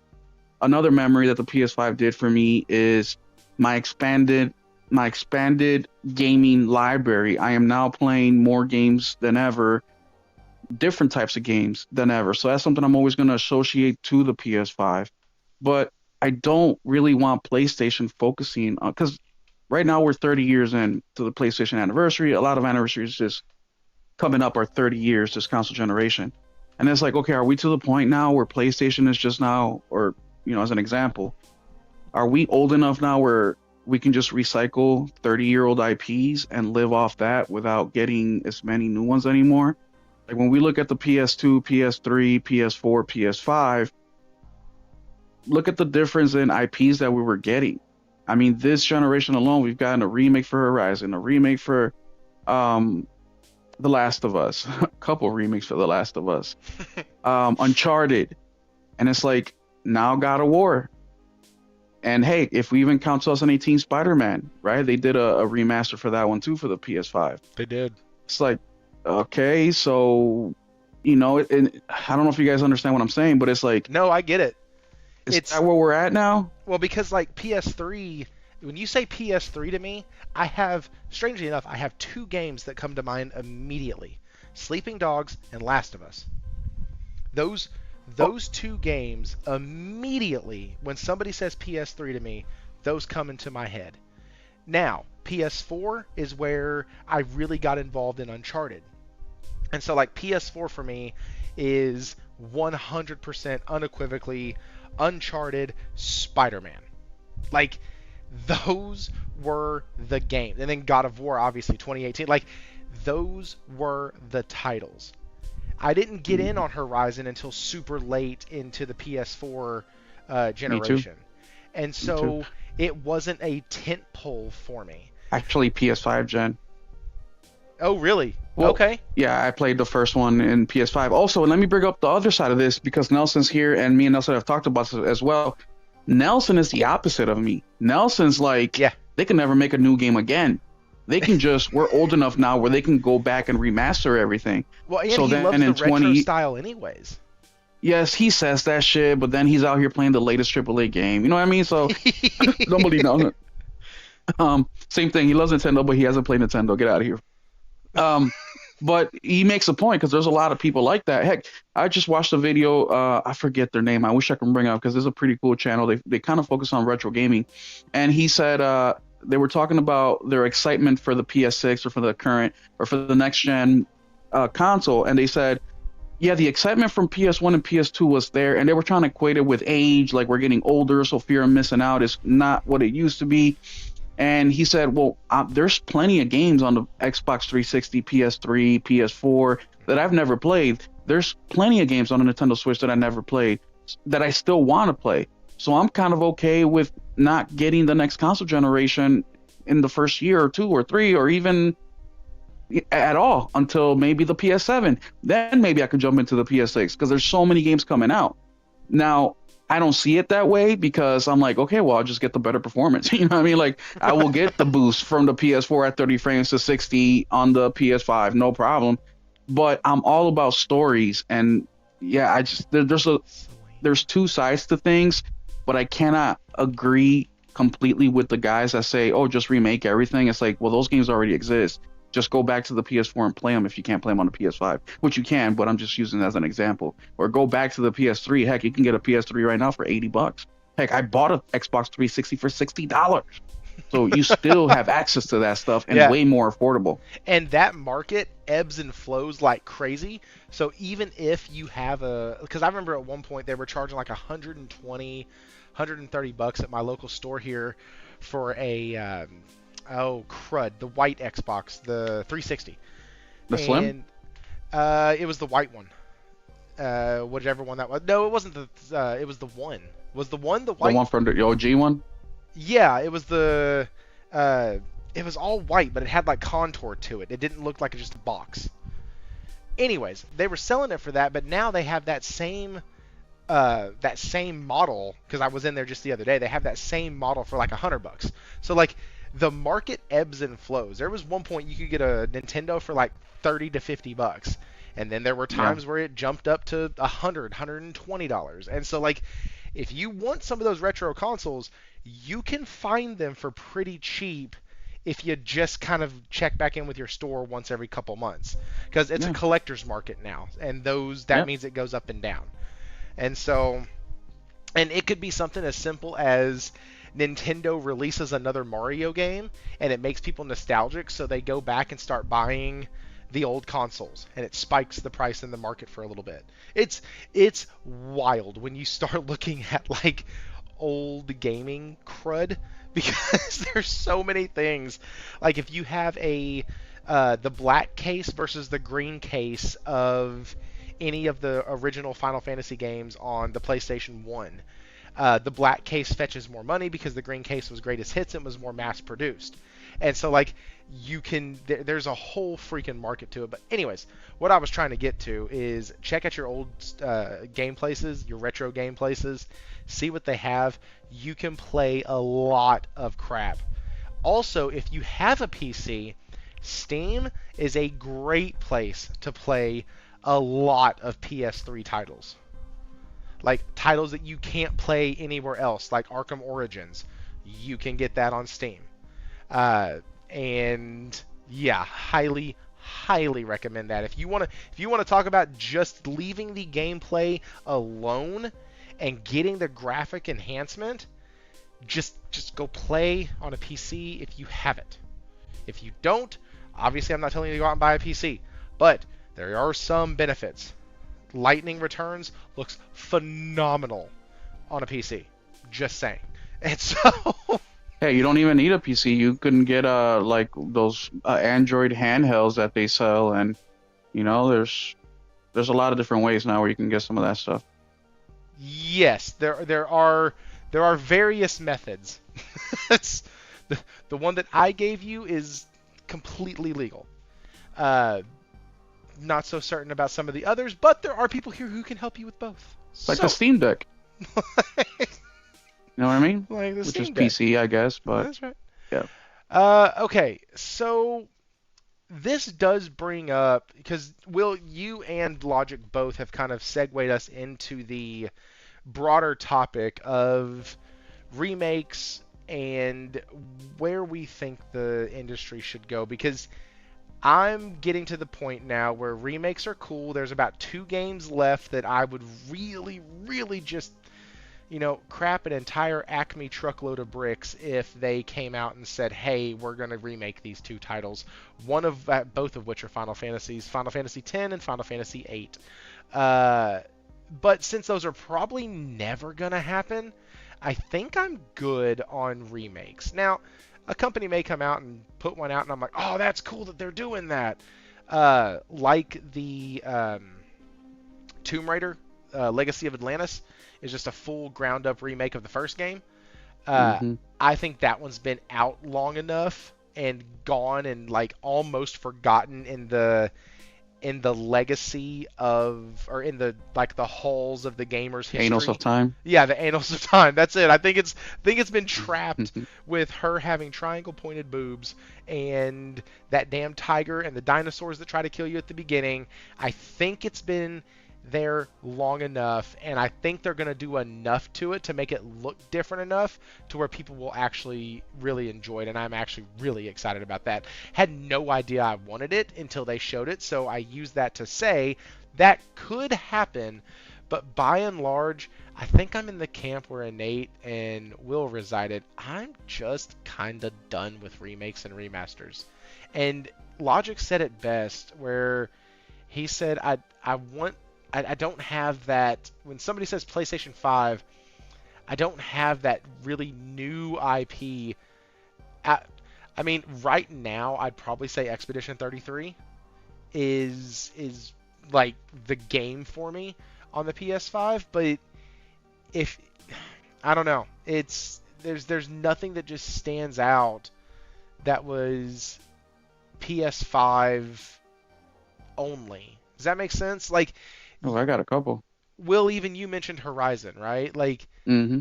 Horizon started on the PS4. Bill Dante brought that up in the chat, that Horizon still started on the PS4. So, like, yeah, I could look at Spider-Man 2 and say, man, that game was amazing. I could look at Ghost of Yotei, but that franchise also started on the PS4.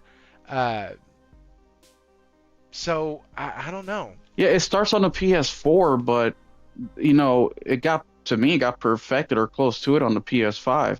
Cyberpunk started on the PS4, but it was able to become its full vision on the PS5, right? That's So true. yeah, they released then, but the capacity, the technological capacity of the moment wouldn't allow the game to become what it needed to be. But I mean, Returnal is one, right? That came out this console generation that is phenomenal. Now, yeah, that one didn't do the number, but it's one of them. Miles Morales is another one that I don't think could have been made in the PS4 generation. The way that they used the lighting and I don't know how you say it, I forget the name, where all the shit on the screen, all the lights in the screen, all the like Global when something illumination? blows up. No, like Ray tracing? no, not ray tracing. It's like if something blows up, you see all those sparks everywhere. Oh, particle effects? Particle, yes, thank you, Thrifty. All the particle effects, like the game wouldn't have looked as good. SSD, right? I mean, there's a lot of things that make the PS5 on paper, yes. If we're talking about just gameplay, on paper, I think that's where you can lean towards that conversation more, where you can be like, okay, the PS5 isn't really doing anything that the PS4 couldn't do. But when you take a look at the overall picture of a gameplay, the voice acting, the visuals, the performance, I think the PS5 and Xbox Series X are, some of the more complete consoles ever made. I mean, they even have backwards compatibility. Heck, even the PS5 does. Yeah, it's cloud streaming and shit, right? But you couldn't really do that on previous consoles. Heck, on the PS4, you couldn't go back to the PS3, right? So Oh, well, there's a lot of sure. pros on the PS5 No pun intended.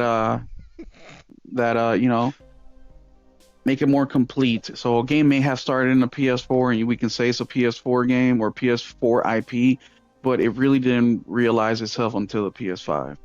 Hell, Ratchet and Clank. I played so many Ratchet and Clanks, and Ratchet and Clank Rift Apart was my first one that I can say, wow, I want to keep this in my collection. Yeah, I've gotten that rid of game all was my great. Ratchet and Clanks before. Like, I play them, like, oh, they were cool, they were fun for the moment. But Ratchet and Clank Rift Apart is the first one that I've played multiple times, and I got the platinum for. You know what I mean? So there's just a different thing going on with the PS5, which I guess kind of argues for remakes and remasters in a way.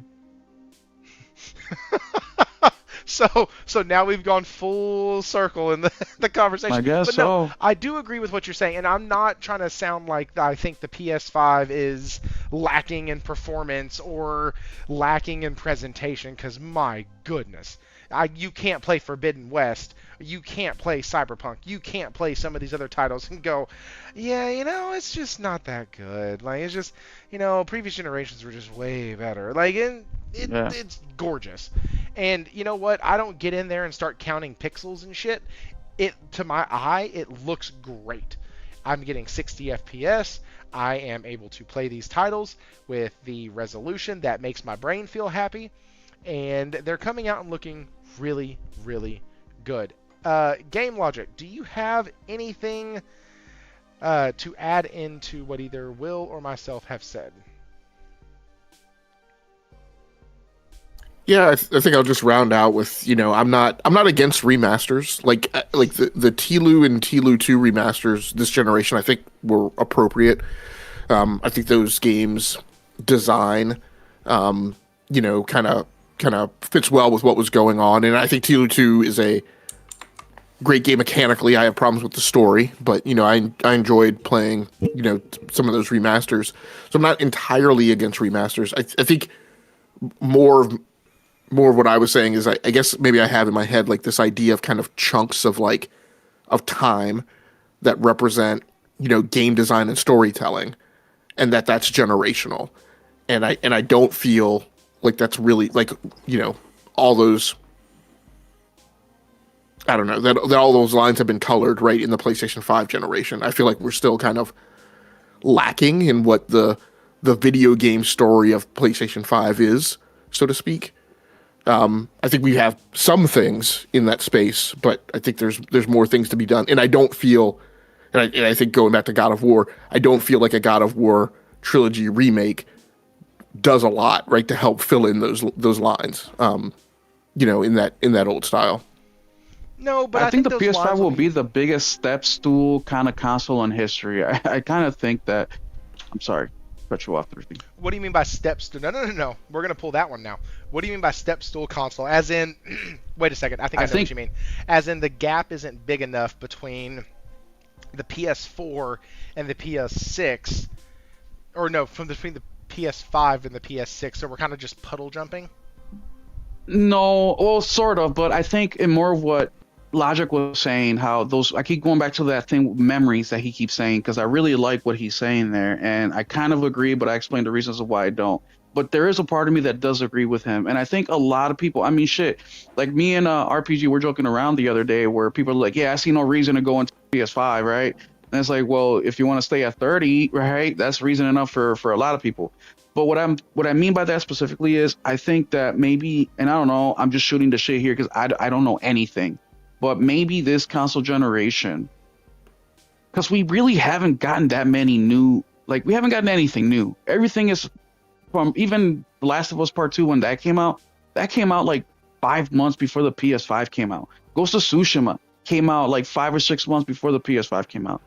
So I think, and there's a lot of studios where we haven't seen anything from. Bend and a few more. But I think that this will be the console generation where studios are kind of maybe trying to figure out what is that route we want to take with next, right? Then we had this whole live service thing that I'm sure, put some people behind and messed them up a little bit as far as timing goes. And I think that they're also learning the future.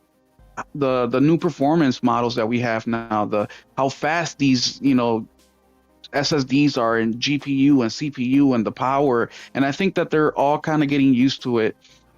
If you take a game that's coming out now versus something that came out in 2021, and I'm going to use Resident Evil as an example because I played Village back in 2021, and then Remake I'm currently playing right now, and then comparison to Resident Evil 9. Those games look different, man. And you can tell that little jump in graphics from Village to Remake to now Resident Evil 9. So I think this has been a time of learning for a lot of these developers, especially with how many bugs and broken games we saw at the beginning of the console generation. So when I mean steps to, I think it's just that, where I think that this is a time where there was a lot of learning, a kind of let's put out what we can while we work on these big ideas. And also everything is just taking so much longer that I think it is going to skip the PS5 gen. And then I think in the beginning of the PS6 is where we're going to see those big games that are going to create the memories that Logic is talking about. But I could be wrong. I'm going to disagree with a lot of that statement. I think there's a ton of new games, good games. Now, I know. Let me ask this clearly. Are you talking in the context of PS Studios, or are you talking? Yeah, PlayStation Studios. Okay. Only PlayStation. I mean, I won't say only, but I mean that's why I buy a PlayStation is to play PlayStation first party games. So I get that. So you have already mentioned Returnal, Ratchet and Clank, Spider-Man 2, Miles Morales, God of War Ragnarok, Horizon Forbidden West, Death Stranding 2. These are Death Stranding There are 2 a lot is of sequels from the PS4 gen. Yes, but they're still new games. They may not be that. No, I They- agree. I'm not saying there isn't new games, but we're not getting like you can define the PS3 gen, you can define the PS4 gen. Like Logic was saying earlier, Yeah. you can define the PS1, PS2, but what defines the PS5 outside really from performance and graphics? It's What very is much the a thing? PS4 Pro. Yes, that's what it feels like. And look, I'm not saying I defend the PS5 all the time. Like I'm having the best time of my life gaming right now, even though I don't feel like I got the best games ever in my life. Like I can go back and talk about God of War 3. I can go back and talk about GTA, a PS3 game. We can talk about some of these big games. From PlayStation, what do we have? Right? We have the Expedition 33s, we have Elden Ring and a few others, but from PlayStation itself, what do we have? What was that big IP that came out that we didn't know anything about, that completely crushed it and has us all falling in love, running out to get There's no- PlayStation 5s? There's nothing new. Like, that's what it is. But I think it's more due to risk aversion in AAA than anything. Like, Also, welcome back, Sony, Josh. to be fair, yeah. Sony, to be fair, like last gen, they had Ghost of Tsushima at the end. So, of course, they were going to be doing a sequel. Last of Us 2 came at the end of PS4 as well. So, like, Naughty Dog was going to be behind no matter what, if they could continue Last of Us or not. Like, but Returnal is about the only new IP that Sony have touched. Wolverine So- coming this year. Yeah, Wolverine would be it as well. But Yeah. even that's just like Marvel. Like, Yeah. Yeah. Interstellar. yeah, But that's- if that comes out this gen. If that comes. Yeah. Which I won't hold my sorry. breath. I didn't mean to invoke the Naughty Dog conversation. I did not mean to do that. I've been a good boy. No, I like Naughty Dog, but yes, they take their time, and that's to be expected. I also expect Polyphony is going to take time on their next GT, because that's what they do. Yeah. They take their time. Yeah, but GT keeps coming out with updates. They That's keep what I coming was out just with new about to stuff. say. You know what I mean? Sure, but as I said, like it's all stuff from last. They take gen. too long. Like, And look, their like, games. Polyphony, I think, is a little different because their whole thing is they take forever. They're a They've live taken service. forever since like PS3. They've taken Yeah. forever. We'll hit it on the head. They are live service now. That's Yeah, they're what, live service as well. That's But the Well, other thing they're- too is They're also the honey GTA. badger of PlayStation Studios. Like, Yeah. Polyphony puts out Gran Turismo whenever they Yeah. good and well feel like it. yeah, absolutely. And they deserve that, right? Whenever they feel Let's remember that they put out Gran Turismo. What was it? 6? Like Yes, literally on days PS3. after the Yep, PlayStation PS4. 4 launched. Yep, yep. And it never the- came to PS4. How The weird. audacity. Yeah.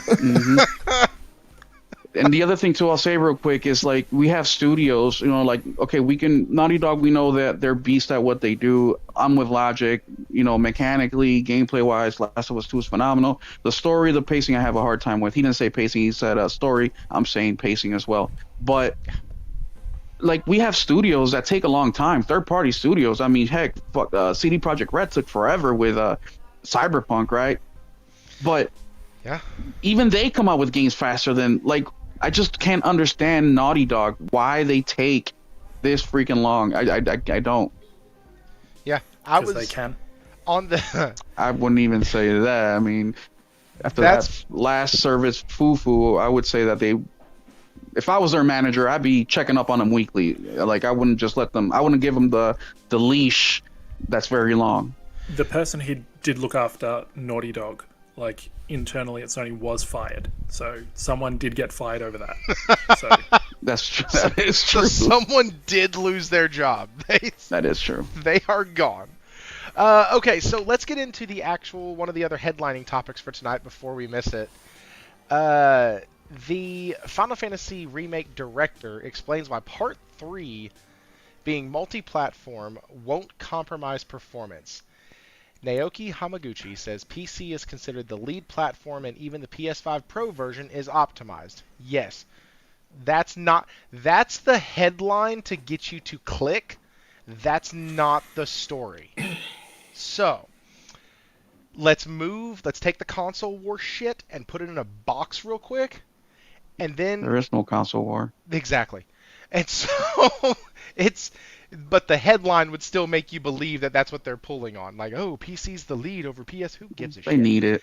So They need it. But what this really boils down to is this guy, Hamaguchi, keeps getting tired of answering the same dang question. And so instead of side skirting it, this is the honest I have ever seen Square Enix be in a reply ever. Especially on a game that is not like gone gold or like even had the first freaking trailer for it. He's talking about the performance, and basically they keep getting asked, hey, in developing for the Switch 2, are we going to have other versions of it suffer, mainly the Series X, mainly the Series X, the PC version, and the PS5 Pro version? And he goes on this lengthy explanation, and then he gets to where it actually, here's the crux of everything. He says, in terms of CPU, Hamaguchi explained that the team's philosophy is that if a game runs at 30 FPS on the Switch 2 or Xbox Series S, it should be able to hit 60 FPS on a higher end platform. In other words, we don't design the game to fully saturate high-end CPUs at 30 FPS. Instead, on hardware that lends additional CPU headroom, we scale density elements like increasing the number of NPCs in towns. As a result, towns feel more alive on higher spec hardware, while lower spec systems may display fewer NPCs. So even when factoring in Nintendo Switch 2 or Xbox Series S support, CPU-related bottlenecks are unlikely. Finally, with regards to the GPU, Hamaguchi explained, as our fundamental principle, we do not design assets to meet the lowest baseline. Instead, we create for them high-end environments first. The team therefore develops with high-spec PC as its lead platform and then proceeds to scale the game down accordingly until it hits the lowest specifications. So, and then he does go into this. According to Hamaguchi, PS5 and even PS5 Pro are categorized as mid-range platforms by the studio, saying compared to high-end PCs, texture sizes may differ by roughly 1.5 to 2 times, mesh loading by 1.5 to 2 times, and polygon counts by more than 3 times. That's how big the difference can be. So if you're playing on a $5,000 PC, you will once again get the best-looking game. That's good for you. I hope you do. You paid a shit ton of money for it. It better look good. Conversely, among currently supported systems, the one adjusted toward lower specifications is the Steam Deck, since it operates at less than half of the PS5's baseline. Therefore, I'd like to once again say that supporting multiple platforms does not impact overall quality. And then he goes on to talk about how they did the Unreal Engine 4 and they kept it, but they've upgraded it and updated it and done some things that they've learned to maintain continuity between the 3 games, get it out faster, blah, blah, blah, blah, blah. So, there has long been this debate that when companies design games multi-platform, that they have to cater to the lowest common denominator, which for a while has been the Series S, and now that the Switch is here, it's now the Series S and the Switch. Or the Switch 2, rather. So, the way he's explaining it is like, hey, the way we do it here is where we start at the top, and then it gets a little tick down in NPCs, maybe some texture qualities go down a little bit, things like that. For the PS5 Pro. Then we tick down again for the PS5 and the Series X. Then we tick down again. And it sounds like it's just little slider adjustments based off of whichever platform the game is going to. This is not a conversation of does developing multi-platform take longer? This is a conversation of does developing multi-platform hinder performance because of the lowest common denominator. We can talk about Remake, but we can also talk about kind of other games at large. Logic, I kind of want to start with you on this one. and then we'll go to Josh, and then we'll end this one with Will. But obviously, guys, we've been talking with each other all night, so if you have something to say, definitely jump in. So, Logic, what do you have to say on this? Either the Final Fantasy VII side of it, or just your knowledge of kind of the development side of things at large. Yeah, I think I was talking with, I can't remember what conversation. I can't remember if I was having it in the Discord or something earlier this week. I think so. So to me, there's a point of entry dynamic to this discussion. When you are when you already have a project that's in run that was already targeting other higher end platforms, and then you add another platform that comes along later. Kind of like he said, right? Yeah, they're definitely starting from the top and working their way down. So it's not a bottoms up start to development where the thing at the bottom gates how far they're going to push the thing at the top, if that makes sense. So yeah, I mean, this isn't really any major surprise to me. I mean, at the end of the day, to me, it's less. I don't know. I'm less on this particular topic with this particular publisher with this particular IP. I'm less concerned about the notion of a performance impact than I am about how well is it going to sell on those other platforms. As we talked about in the Discord, since they embarked on this multi-platform strategy, looking at their financials don't indicate that that's being particularly helpful. So then it becomes a question of, okay, you're putting it on these other platforms. You're obviously expending more effort because you've got to tweak and tune for those platforms. But at a minimum, you've got additional testing that you have to do. You have additional configuration management that has to be done. Is that juice really worth the squeeze based on how well these things are going to sell on the other places? I don't think there's too much of a question of how well it's going to sell on PlayStation or how well it's going to sell on PC or how well it's going to sell on Nintendo Switch 2, for that matter. How well it's going to sell on Xbox, I'm not sure. And is this going into Game Pass? No. Okay. I highly doubt that. I don't know why Square would think of that. Okay, but didn't they put the new ones that they just put on Xbox? No. They didn't put those in Game Pass? No. Okay. Neither of them have been in Game Pass. No, the old Final Fantasies are currently being put in Game Pass every month. Like the last 3 months, they've had Final Fantasy 1, 2, and 3, like one a month. Okay. So that could lead to something, but I doubt it. Yeah, so I mean, I don't have any concerns. I mean, and let's also be clear that I'm also saying causality, right? There may be performance problems, but I don't think it's necessarily by virtue of adding the Nintendo Switch 2. Of being multi-platform. I mean, they had performance problems, and it was just on one console. So I mean, yeah, that's I what think this Raichi is said in the chat. Oh, did he? Hey, great minds think alike. Raichi said the and dang thing was blurry already, and didn't hit stable that is 60. Yeah, hey, that's why I stopped playing in the beginning, because I was like, damn, this is pretty freaking rough. And I stopped playing it. Guess what? I never picked it back up. I did once. I think I streamed it, and I didn't feel like it. But I think that question should have been asked. And as a matter of fact, I think that question should be asked to every fucking developer that did come out with a game that had performance problems or buggy problems. I think that they should do their job as journalists and follow up and be like, all right, your last game in 2019 came out with issues. What are you guys doing to not let that happen again, right?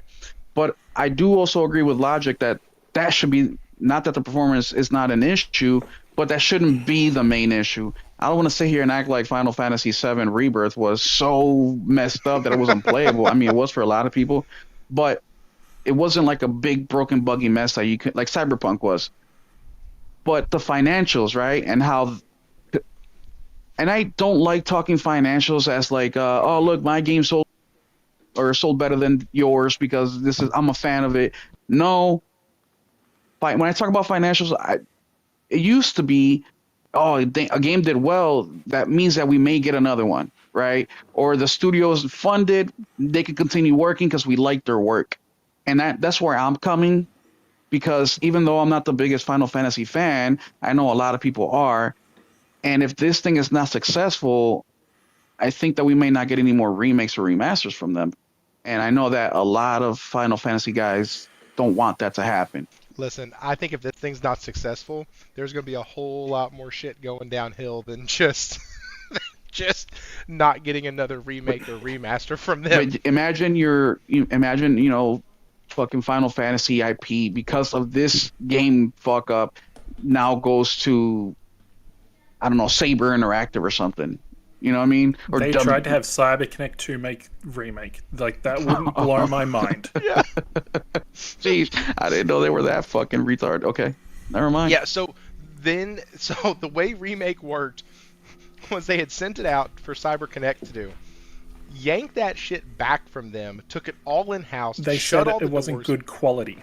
Yeah, they shut the doors, closed all the windows, and said, we're going to get this thing done, and just bear with us. And then we didn't hear a fucking thing about it for a while. We were like, well, they're still working on it in-house. Yep, cool. And then that was it. And so, 4 years later, it released. Yeah, because it was like hot and heavy. They were like, we're doing it, this is happening, blah, blah, blah. And then it was, we are taking control of this back to our own in-house teams, and we are no longer using CyberConnect. And then nothing, crickets. And I was like, well, cool. It might still be coming, hopefully. Continue on. Well, I mean, somebody else buys it, like it's no longer their possession because they got to pay the bills. No. How would they that? would never sell that feel? IP. That IP is too precious to them. It's pretty much Square at this point. Like, that'd be like Not enough to come out with a good copy on PS5.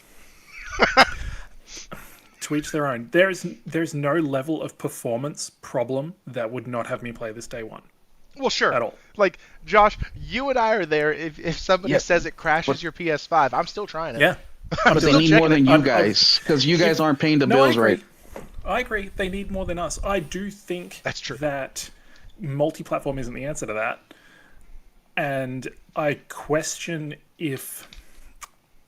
Because they say it's so simply, like, you build for the PC and then you scale down. Right, just like I said, it sounds like little sliders that are ticked. Yeah, they make it sound so easy, but I'm like, show us. Like, prove that you can do it. Like, because all I'm hearing is like, oh yeah, we're not going to worry about that. But then when Switch 2 sales won't go really well, are they going to be like, well, we have to worry about all these issues we're having on Switch 2? Are we going to start thinking about issues that the PS5's having? Are we going to have time for that when we have to deal with the problems of the Switch? Like, I don't know. Like, that's what I worry about. Is like, you make it sound so easy, but few things are easy. Yeah. I think... Go ahead, Gabe. I think those are... I don't want to say entirely different problems, but I think core development up to release is one set of problems, and then post-launch support is another set of problems, right? And that's what I meant by configuration management. Like, whenever you're maintaining like separate baselines or branches, right, of given code, then you exponentially change, right, how much level of effort you have to apply to doing all that stuff. And I've talked before about how, okay, you're going to deploy on multiple platforms. That now means you need to keep all of your patches in sync. And so, when you roll out a feature or a fix to one platform, you're not just rolling it out to one, you're rolling out to multiple. And each of those things has to be tested on that individual hardware set, and they have to be tuned on that. So, yeah, I mean, there's definitely a larger footprint for post-launch support. I'm just saying, I don't think it should be a problem, is what I'm saying. And obviously, like I said, the LOE is going to be increased. But from a complexity perspective, I don't think adding the Switch 2 should alter that much for them in terms of it, like causing an impediment to getting to done, causing unforeseen challenges, raising like a ton more of like unknown unknowns. And hopefully that footprint will be relatively small. I assume it's running pretty close to what Rebirth would be running on the Switch. Like, we know Rebirth's coming out in June. I assume it's like what they started making this pretty much straight after Rebirth. I assume things are not too dissimilar to how Rebirth runs. That's just my opinion. I also really like that. I think the game cycle on this is going to be what, 3 years? If all the Yeah. rumors and speculation is correct, we are getting a. Will, you'll love this. We're getting a new game in 3 years from the Good previous for one. them. That's As long as it's If they hit January complete. next year, that's going to be unreal because the 30th anniversary is January next year. So yeah, that's which is also interesting That's because the right goal. now, so 3, you have if you go 4, 5, 6, 7, 8, 9, 10, 12, 13 is already there, and then 15. You got, what is that, 10 more months, 11 more months until you reach 16. So you were talking earlier, I was trying to do this math, and I think I'm close. You were talking earlier about how Game Pass has been getting one Final Fantasy game a month. yeah, If they skip the 2 live service well, they ones, skip 11. if they skip 11 and 14, they got like 10 months left, or 11 months left, which would put it Yeah. January of next year, which Yeah, would that would work. January I of don't next think year, and then there is no. Okay, I would make a bet with you that they would not put Final Fantasy VII Remake 3 into Game Pass day one. no, That is not into insanity. Game Pass. I'm saying leading into the launch, they end up Yeah. getting all the Final Fantasies up to. Oh, yeah. I don't know. I think I could that's just see probably them gonna doing happen. something like that. I think they'll at least get up to 6. I think that's pretty much a given at this point. Well, the because they're Pixel all the remasters, Pixel yeah. ones. So Yeah, I yeah. think doing the up to 6 is pretty much guarantee. Once you get after that, I think you're up in the air on what's going to happen. Man, all I know is I hope that the smoke that this guy laid out of his mouth is actually going to be able to be Yeah. delivered on. Because that's really... I know. The first thing you said... Then I'm talking to Josh when I say that. The first thing Josh said when I posted this in the Discord, I was like, huh, that's interesting. And he goes, show me. That's all he said was just show me. It's like... Because Square Enix does talk a lot of shit. And I need to see double it. talk. I've got a fucking bone to pick with Square Enix. Like fucking, oh my god, they want to talk about multi-platform and then keep stuff exclusive to Switch. Fuck you. Right? Yeah, that's super interesting. Anyways, Yeah. there's a Switch whole gets fucking like, exclusives. Oh my god, What is there's a- Switch getting? they've got Paranormasight, and that just I came don't out the other even day. know. But that like it's a smaller like visual novel thing. But like the whole idea that they're like, oh, we're multi-platform for everything, but Paranormasight's only on Switch. Why? I cannot believe that Adventures of Elliot is $60. I can. That to me seems like a little bit out of touch on a price point, but I think it'll be good enough to justify it. But that's just we'll see. maybe it's a game that had me interested, and I was thinking maybe $40 for it, and I was like 60. All their other games have been lower, so I think they're probably rolling the dice on it. Like I think, what are they? Triangle Strategy and that have all been like 40. I Yeah. don't think any of them have been, or they might have been 50. So I think going up to 60 for their new game, I think isn't bad. Maybe we'll see. It's definitely going to be interesting. Square Enix has some proving to do. I don't think they're shutting down. We talked about this in the Discord the other day. No. Square Enix does this anytime. Yes. Anytime there's a new CEO, this is what happens. Right now, we're in the rebuilding phase. Yeah. And once we get through the rebuilding phase, there'll be a prosperous phase where we get a good Final Fantasy, a good Kingdom Hearts, possibly a good. Oh my god, where the hell is Kingdom Hearts 4? Listen, Ugh. possibly another, and then they'll soar high, and then they'll Then they'll stall, swap CEOs again. and then they'll switch CEOs again. Then it just goes down again. It's quite comical. Go check out Final Fantasy Union or Dark Prince. I think it's Dark Prince RPG or something like that. He does some really good ones for history of, because Yeah. there's Square's history is great. Like it's a read. Square's history is a freaking roller coaster. Is all it is. Yeah. And then by the third, fourth CEO change, you're like, oh, this is just what they do. Got it. Yeah. This is so the rumors of bankruptcy, the rumors of doors closing, of franchises selling off, of all this other stuff, and I'm saying the franchises like they're big ones. I don't think it's going to happen. Do I think going multi-platform is a miss for them? I think they're going to attempt multi-platform. They'll realize it doesn't work, then they'll go back to exclusivity. Yep. That's what I think's going to happen. I think they'll go Exclusive back with who? to PCs and PS5 is what I would say. Yeah, I think it's going to be PS5. I do think they're going to keep doing what they're doing with Switch, and Switch gets certain games exclusive. Like, it wouldn't blow my mind if, like, the Adventures of Elliot sequel is Switch exclusive, something like that. Like, their AA stuff, for lack of a better term. I think that'll be, like, Switch exclusive. And, like, obviously Paranormal Sight, stuff like that, their smaller stuff could probably be Switch exclusive. Their bigger stuff, I think, will be with Sony, though. Yeah, and that's... I do think they're going to market with Xbox, because I think they look like a bigger fish compared to the games that Xbox get to market. Yes, and they've actually said that. They use Xbox to sell PS5 copies of their game. Yeah. Which is fucking a wild-ass statement to make. I know, right? Just out in the what open. What a weird idea. Yeah.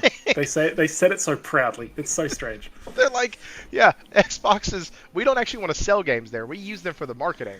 So, yeah, because they look more impressive when you put them up against like all the stuff that Xbox gets already. Fair enough. They don't, which isn't super impressive stuff, so they look bigger. So I don't know. I'm ready to see the game, but yeah, we've had a lot of. Do you think we talks see it in tonight. June? I don't think we see it in June.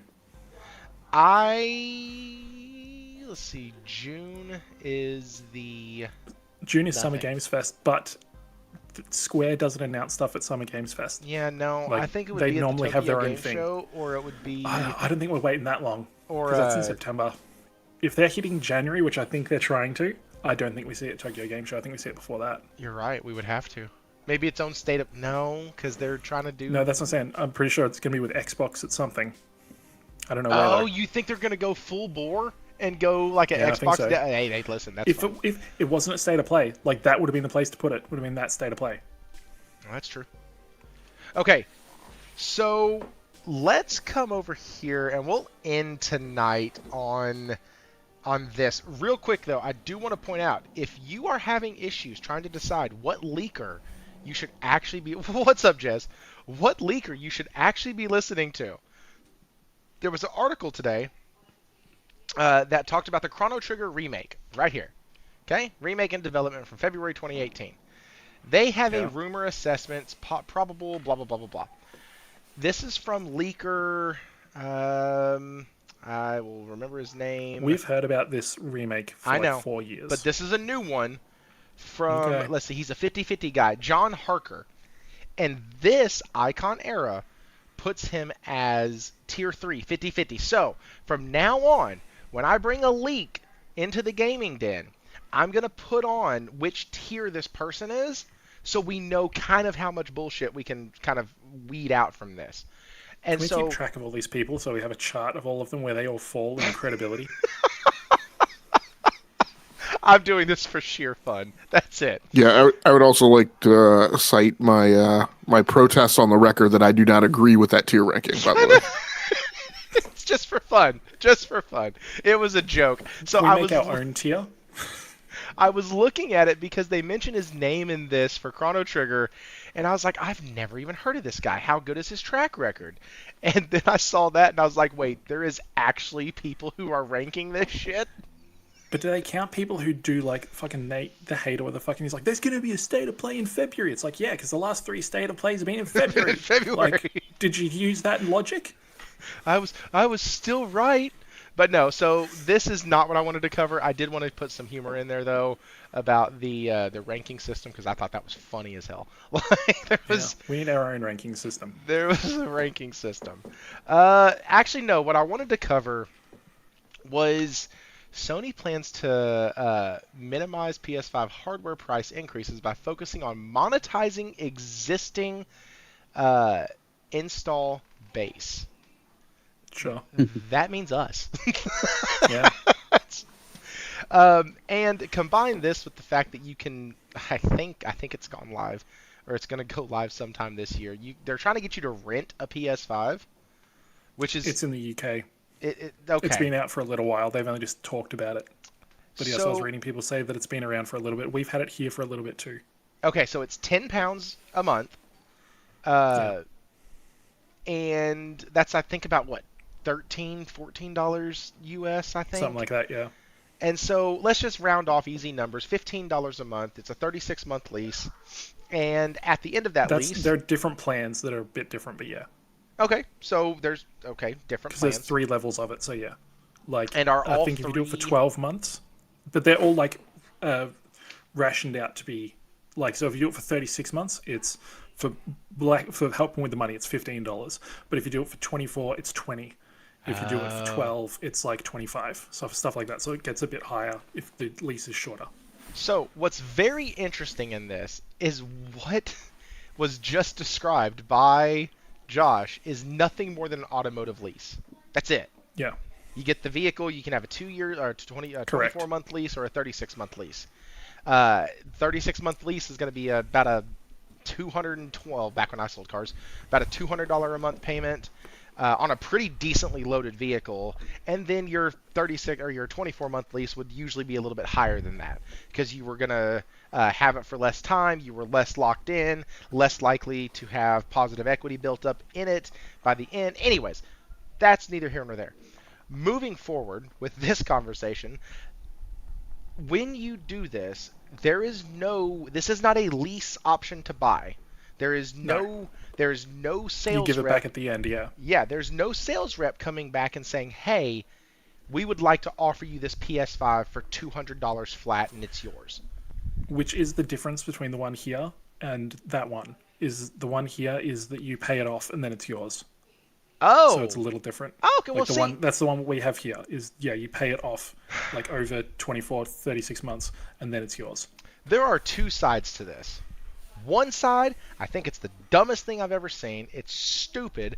Don't ever rent something that is not going to be yours for a long-term period, like a piece of electronic equipment, like a computer or something like cars and things like that, especially things that have an option to buy and you can build up equity by using that rent, like stuff like that, fine. But in my personal opinion, I think this is a terrible idea from a financial standpoint only on the consumer side. Now, from Depending the on the consumer. PlayStation side, I actually think this is fucking genius. Here's why. I actually hold on. I actually think it's not a bad idea because I think if you're that strapped for cash and you can't save very well, I think it's not a bad idea. I do think it's ridiculous you don't own it at the end. That's silly. But like if you can just get like if they're assuming in 36 months you're gonna have the new PlayStation, like and then they chuck the PS6 on there. I'm not saying it's gonna happen. I'm just saying for instance. Right, so like that would be where it becomes maybe worth it. So good example, and this is what I got to I think it's thinking about odd that today. there are portals on there and stuff. That's weird. That is weird. Like, that's weird. But, Yeah. like, it makes a little sense when I think about my life cycle with the PS5. I had a PS5, had it for about 2 to 3 years, got the PS5 Pro. Yeah. So, if after 2 to 3 years I upgrade my system to the PS5 Pro, and then average life cycle is 6 to 8 years, I've rented these consoles, and I've never been without one, and the company makes this residual income. Or this. I would also think if you start this, like, let's say you did start this in 2020, right? And then you go through 36-month contract, then you can pick up a Slim. Then you go for a 36-month contract, you pick up a Pro. Like, I think that's not a bad idea. That's kind of what I was saying. But currently they don't offer that. So after 36 months, you have now paid $360 or £360. Yeah. You send it back, and then you can re-up on another one for another £360 for 3 years or over the 3-year period. From what I was That's reading, you don't have to send it back if you can just keep your contract going. oh, okay. Like Well, that's that makes you can sense. if you want to go out at 36 months, you can, but you can choose to just keep playing, and you could have it for 40 months or 50 So- if you really wanted. Here's the other problem on the consumer side, and I know Will's going to hit on this pretty hard. You already have it to where they don't want you to really own your games. Now you're going to have it to where you don't actually own your console. You already don't own the media that you watch in the sense that most things are on streaming now. And so like our DVD collection or Blu-ray collection has not grown that much over the past couple years because everything's on streaming. For better or for worse, most of the things that we would watch are on streaming. We have a few older Blu-rays and stuff like that for movies that either aren't on streaming or if like an apocalypse happened, I'd want a way to watch them. Like, but for the most part, seeing this happen is it's one more way for you to be completely beholden to giving them money every single month. And Correct. I don't like that. Like I like the idea. Hold on. Okay. What would be worse is, would you rather have the hardware in your house, or would you rather have cloud streaming? Ew. Can I just say gross to both? You Hey, would you say but have the hardware one in your is- house or what? Or cloud streaming. One is significantly worse than the other. Cloud streaming ain't that bad. So you would rather not have the hardware in your house at all and just No, have I'm just them- saying that is you said You get on this app way and then you worse, use- but it's not that much worse actually. I think you guys should try some cloud streaming. I'm It'll not saying the surprise a lot of quality you of guys. cloud streaming is bad. I'm not saying that. I'm saying like not owning anything is better than owning something is, or having something if- in your possession is better than not having anything at all. Oh, First I'll off, say if it's bad. you're willing to even rent a console, you're already fucked up to begin with. First off, gaming shouldn't even be in your mind right now. You should be out here working double time. I do agree. You know what I Right, mean? like That's number one. Number two, yeah, you're $300 at the 3-year mark, my guy. And I see where Thrifty's going, right? Okay, then I get into the, you have the PS4 Pro. 3 years later, you're at the PS5. 3 years later, you're at the PS5 Pro. But the thing is, what, you buy the console and now it's worth nothing? No, it's still worth shit. People were getting $350, $400 on trade-in value for the PS5 Pro. Mm-hmm. So yeah, you lose equity on the console, but not that much. I mean, a lot of guys were actually making money based on hours usage. I mean, look at me. I played 2,000 hours on my PS5, right? So did I get my money's worth out of $700 that I paid for the Pro? You know what I mean? But aside from that, that's the big thing here is you still have a piece of hardware that you own that you can buy, sell, trade, borrow, do whatever the hell you want. Hell, you could do your own thing for half the money, except do a month, 6-month terms. Hey, buddy, give me $7 a month, and now you're making whatever. You're also responsible for the damn repairs and shit, right? But yeah, no, man, don't rent the shit. If you can't afford it, you shouldn't be playing. Go save for 6 months, get you $100 saved up, and go buy a Nintendo Switch. Yeah, you can get those for $80. And that's why I said what I did. Like, financially speaking, like, for the gamer, don't do this. It's a stupid idea. Please don't do it. But I think there's a reason it's not in the US yet, and I think it's probably that. because a lot of people think like Will and myself, and Game Logic already said it's bad. No, I think he was talking about streaming, but yeah. Oh, okay. Well, and not just that, with the and I know United States gets a bad rep with like customer service and shit like that, but here in the United States, something that we do have a ton of protection for is loans. The what you can put out on loan, equity. Like, we do have a lot of protections when it comes to those type of things. I mean, like, here we don't have prepayment penalty laws, right? So that means that you can prepay whatever loan you have for most states. I'm not certain for every state, but I know majority of them is, if you took a loan on your house or your car and the loan is for 5 years, but you want to pay it off in 3, you can do that. There's no penalty. I know in some countries, if you do that, you got to pay another 10%, because how's the bank going to make money? They were expected to make money on 5 years, not 3 years. So we do have those kind of protections, and I don't know if that's the reason why it's not here yet. I don't know, but I'm pretty sure it's more of, all right, PlayStation's giving me for $12. I can fucking go ahead, take it and do it for 20. I'm making 7. PlayStation's making 12. Call it a day.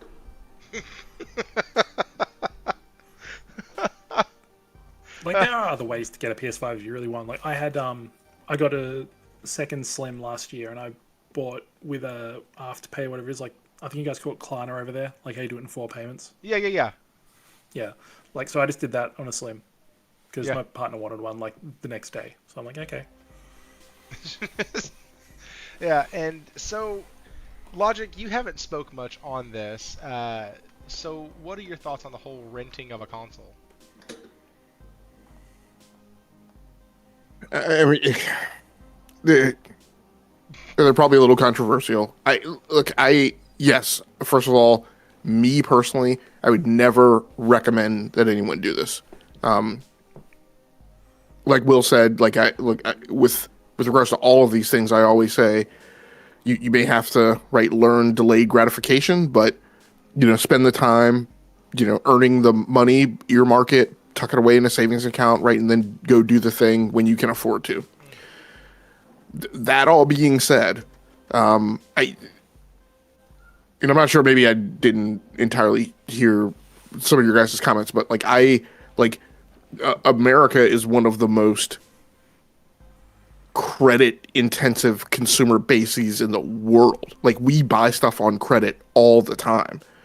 And yes, we have consumer protection laws in place, but look, we all go out and buy cell phones on a subsidized so-called 0% loan from the cell phone carriers instead of paying for our phones up front. And we do that because carriers know that we will do it. In this, as a video game console, this isn't any different than the rent-a-centers where people go, right, pay to, rent to own TVs or whatever other types of things that they do, their first furniture, baby's first furniture when you get out of college, whatever. I don't think those exist anymore, rent-a-centers. Oh, I haven't seen one in Bro, they're down here everywhere. Yeah, I don't have any up here anymore. Yeah. So I think, I don't know, but I don't think that's a barrier to it not being here. I think whatever deals Sony had to put in place with outlets and whatever, they just didn't negotiate in time and got the first wave done in some other regions. That all being said, what I will say, and again, it's a little controversial, we live in a time when the market caters to the affluent. And it's really the affluent which are really driving the vast percentage of the revenue in the gaming market. That's why games are $70. That's why AAA is still a big deal. And it's still a big deal because the gaming market is not concerned about the people who aren't spending money. They're concerned about the people who are spending money. Now, what I believe is that at some point that has an apex, that has an apogee, that's gonna burn all the rocket fuel that it can, and even the affluent are gonna hit a point where they're not willing to spend any more money. But we haven't hit that point yet. Yeah, and that's why most of the other pundits and propagandists, I think, are wrong when they constantly say these things. Indies and AA they're going to take over the market when the affluent have hit their max ceiling and are not willing to spend any more money, and they're not at that point yet. That's why the market continues to do weird wackadoodle things that most of us wouldn't have predicted. Most of the analysts, like even Matt Piscatella, have not predicted correctly, and he's admitted it. That he hasn't anticipated that the affluent were going to carry the market like they do. So that being said, I am a proponent, within reason, of there being different business models and different ways for people to access gaming, because people can't afford to in some cases now. I don't necessarily think this is the thing to do, but one, for instance, is typically ad tier subscription services get an immediate kickback and pushback from most gamers, at least most gamers who are on social media and that voice track. And I'm like, look, years ago, we all gave huge pushback to free-to-play, but free-to-play allowed people who couldn't afford to access video games a way to access video games.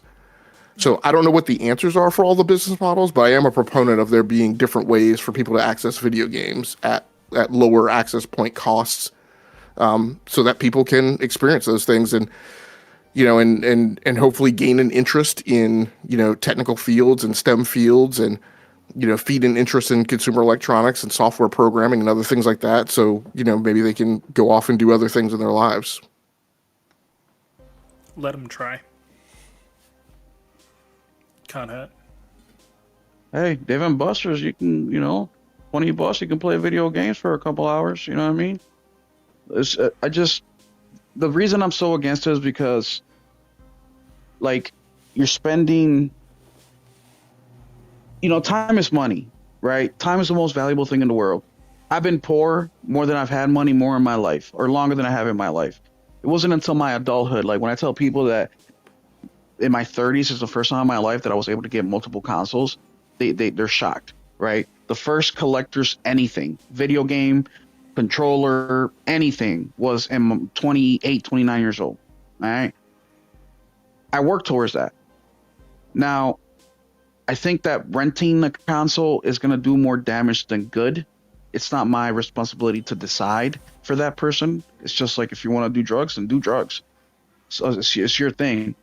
But if you can't afford to buy pre-owned a $300 piece of hardware because you can go to GameStop, buy a PS5 for $300, now plus the time it takes away from you from doing other shit, you're in the wrong, man. You really are. Now, once again, it's like I'm not responsible for your time and money and none of that, but we're just having a discussion here. Yeah. And if you buy that console and pay the $12 a month, plus your hour a day in gaming, that's 30 hours a month where you could have just bought that PlayStation cash. I can't compute with it. I guess that's what I'm saying. The cell phone thing makes sense. They're 1,000 plus.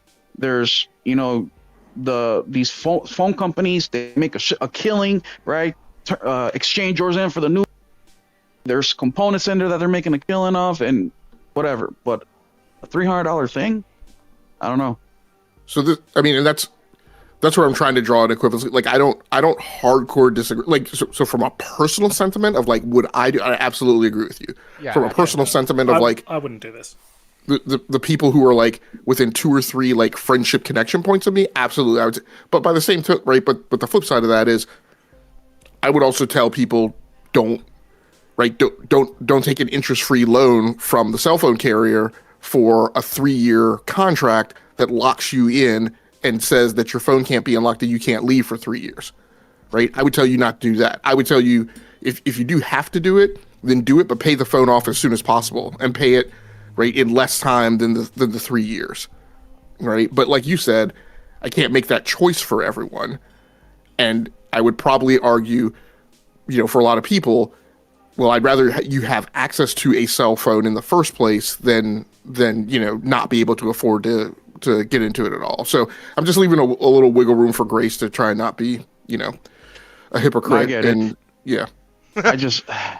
I want to be a better person. I just can't in this situation, man. Because it's like, my guy, you can't afford to spend $300. Like, so what? You're walking to go pick this loan up, or like this PlayStation, or is PlayStation gonna ship it to you? For free. Well, and what the crazy thing is even with companies like Rent-A-Center, or we have a place called Ayers down here, those places, if you pay their ridiculous monthly charges, at the end of your contract, you own the thing.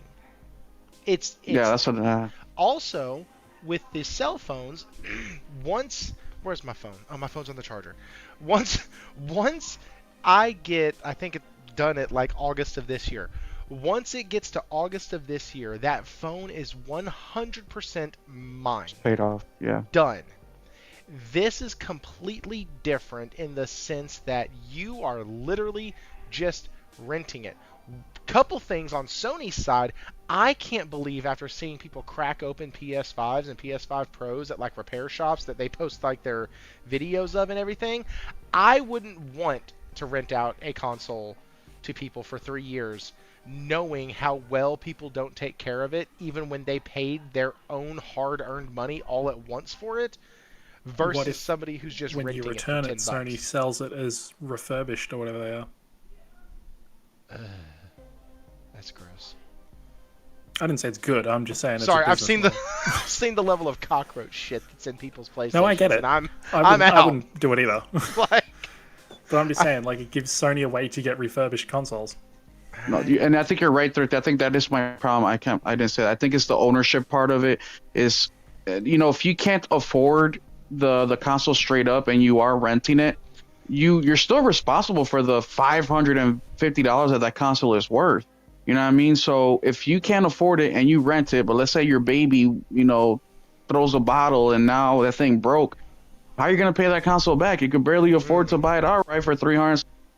What, you think PlayStation's going to sell it to you? I mean, maybe they will prorated, right? But let's... no, dog, they're going to put you on that pay $10 a month for the next 50 months. 50 months, and now you're fucked. when all you had to do was Sony- just save the money your damn self and go to the pawn shop. You can get even Yeah. cheaper.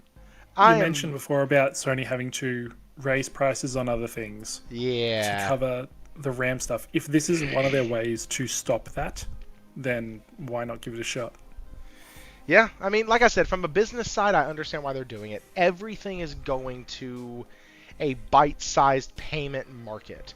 It really is. Even my work had tried to implement, like, it was like $13 a month signed you up for our yearly maintenance package, and like nobody has jumped on it because nobody wants to. We're not to that point yet where they want to put their service contracts on this monthly plan on a wide basis, but maybe I don't know, man. Maybe gaming is. These guys have all the analytics. They have all the data. At work, we have a subscription plan that is $19 a month. We also have a yearly plan that is like $200 a year, or something like that. I can't remember it off the top of my head. But so many people just sign up for the month, so people are willing to pay it. Yeah, I don't think it's worth it. It's nowhere near worth it. So. And that's the thing. What is your level of comfortability with this? We've had 4 people tonight say, "Hey, listen, for me and my household, hell no." If there is Buy a portal, dude. Buy a portal Right. with monthly PlayStation Plus, and then stream them damn games. It's not terrible, and I think you get way better value off of that than renting a PS5. What if you just rent the portal? Oh fuck! Checkmate. No, I'm just kidding. So let's rent the portal, and let's rent the opportunity to rent Yeah. PS Plus. Yeah. So this goes back to the statement: you will own nothing and enjoy it. That's why I said there's 2 parts to this that just make it feel.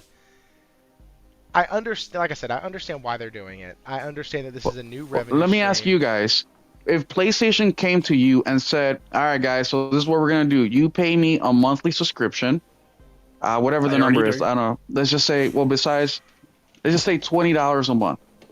And for $20 a month, you will get top tier PS Plus. You will get a PlayStation console. And anytime you have any issues, your PlayStation 5 is dusty and you don't like how it looks, you call us, we'll exchange it, no questions asked. PS5 Pro comes out, we'll give it to you, no questions asked. Basically, a service where it's kind of like how when you do a car, you get a maintenance package. They do your oil change, tire rotations, all that, and all you do is pay your monthly payment. Would you do something like that? Well, You know, let me ask you this: how is cloud streaming different? It's not, and I don't use it. That's what I was gonna say. I use it Okay. when it's included in my PlayStation membership. Well, yeah, if it's included, I'll check it out, but I won't But use like, I've used it for 3 games, and it works fine. I didn't We have don't any have it, issues so I with can't comment. This is true. Okay, I just in the paradigm that it's, I mean, cloud streaming on an instance basis is essentially the same thing, right? You're essentially you're quote unquote renting hardware, right? And then asking the company to ship you the game's content over thousands of miles of distance and network cable, right, to show up on your screen to play it. And at the end of the day, whether you're playing a monthly subscription fee or whatever, you don't own anything, obviously. I would rather have the hardware in my house in that sense than cloud streaming. That's just me. The hardware to play the software. Yeah, I would rather have that in my house as a physical thing than cloud streaming. Yeah, Interesting. absolutely. It's an interesting Like, place even- that. It's odd that like PlayStation Plus isn't part of this. Like that's strange. I think Like a that could have been bundle. something Like they I could think have Will done. hit it Yeah. on the freaking head, dude. You give $30 a month, $360 a year, and it comes with Yeah. a PS5 and PS Premium. Like, I still think that's dumb as shit if you're having to rent both of those things out. I would do that deal though. But at least I was going to say, at least at that point, you're looking at it going, well, hell, I got. And that's what Xbox, when Xbox had their All Access program, that's what it was. You had an Xbox and you had Game Pass Ultimate, and you paid whatever a month for it, and that's what it was. And they also did day one games. So, but they no longer do that deal. So, it shows how much it did. So I wonder if this is this isn't the first time that they've done this. They've had rental and subscription services set This up actual before. thing has been around for a couple of years. It's just Sony mentioned it in a thing, and people freaked out about it. Yeah, and Xbox All Access has been around since the beginning of the generation. I wonder if this is them bringing it up. I wonder if this is an approach to kind of source for interest and also to kind of test the waters to see if I think all you guys in the Discord know that I hate all of the London bridges falling down, doomsaying, PC prices are going bonga, nobody's going to be able to afford anything. Like, I don't believe that's the future we're careening towards. But let's just say we are truly approaching an affordability crisis, and consumer electronics above a certain level are just going to be out of the reach of certain people. Yeah. So and the affluent class that is carrying the industry now, again, is going to hit their peak, and so they're not going to be able to do it anymore. I wonder if this is an approach to say, hey, look, we're approaching a point where these things are going to become so expensive that like a large percentage of the market just isn't going to really be able to afford them. I think it is. And that's essentially where smartphones are, right? Like smartphones are on the business model that they're on because they became out of reach for people to pay for them up front. Even when they were affordable for people to pay up front, when they were like $500, right? They were still on subsidy programs where you were paying interest, and Americans were doing that instead of just paying $500 for the phone up front. So I wonder if this is a thing to say, look, we need to see if there's a viable business model in like selling these appliances, for gaming, like we sell smartphones. I don't know. I think it might be, but I also think that like there is, as you keep saying, the affluent class is what's holding up the industry. I think clearly they want people who aren't in that class. Like, I think there's no other way to look at it. Yeah, to get the numbers.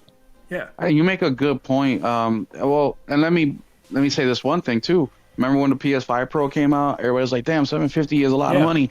Oh, maybe they're testing the waters, right? Maybe they're testing the waters, see how much they get away with. I had a conversation on my podcast a few weeks ago, and a lot of the guys there thought that PlayStation 6 would be at $800, $1,000, right? And I was like, I disagree. But if they do go that route, then PlayStation is also saying that they're okay with only selling to niche, a niche amount of gamers, right? Because they're not going to get it both ways. They're not going to get, even if they're able to push it on loan, even if they're able, I just don't think that, any person that is just surviving, where gaming is a luxury already, as is, are going to be like, yeah, you know what?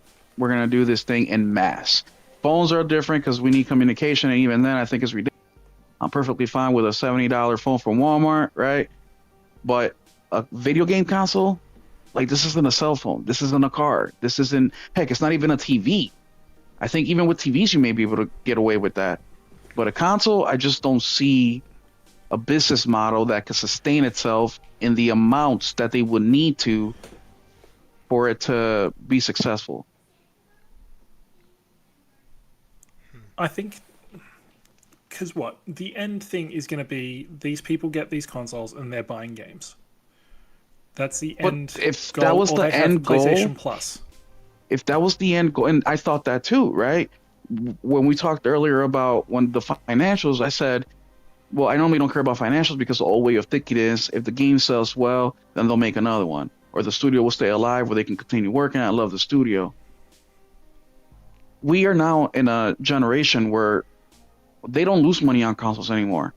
They're making money on consoles. Before it was, we'll lose the money and then we'll make it on the hardware or software. No, they want it all.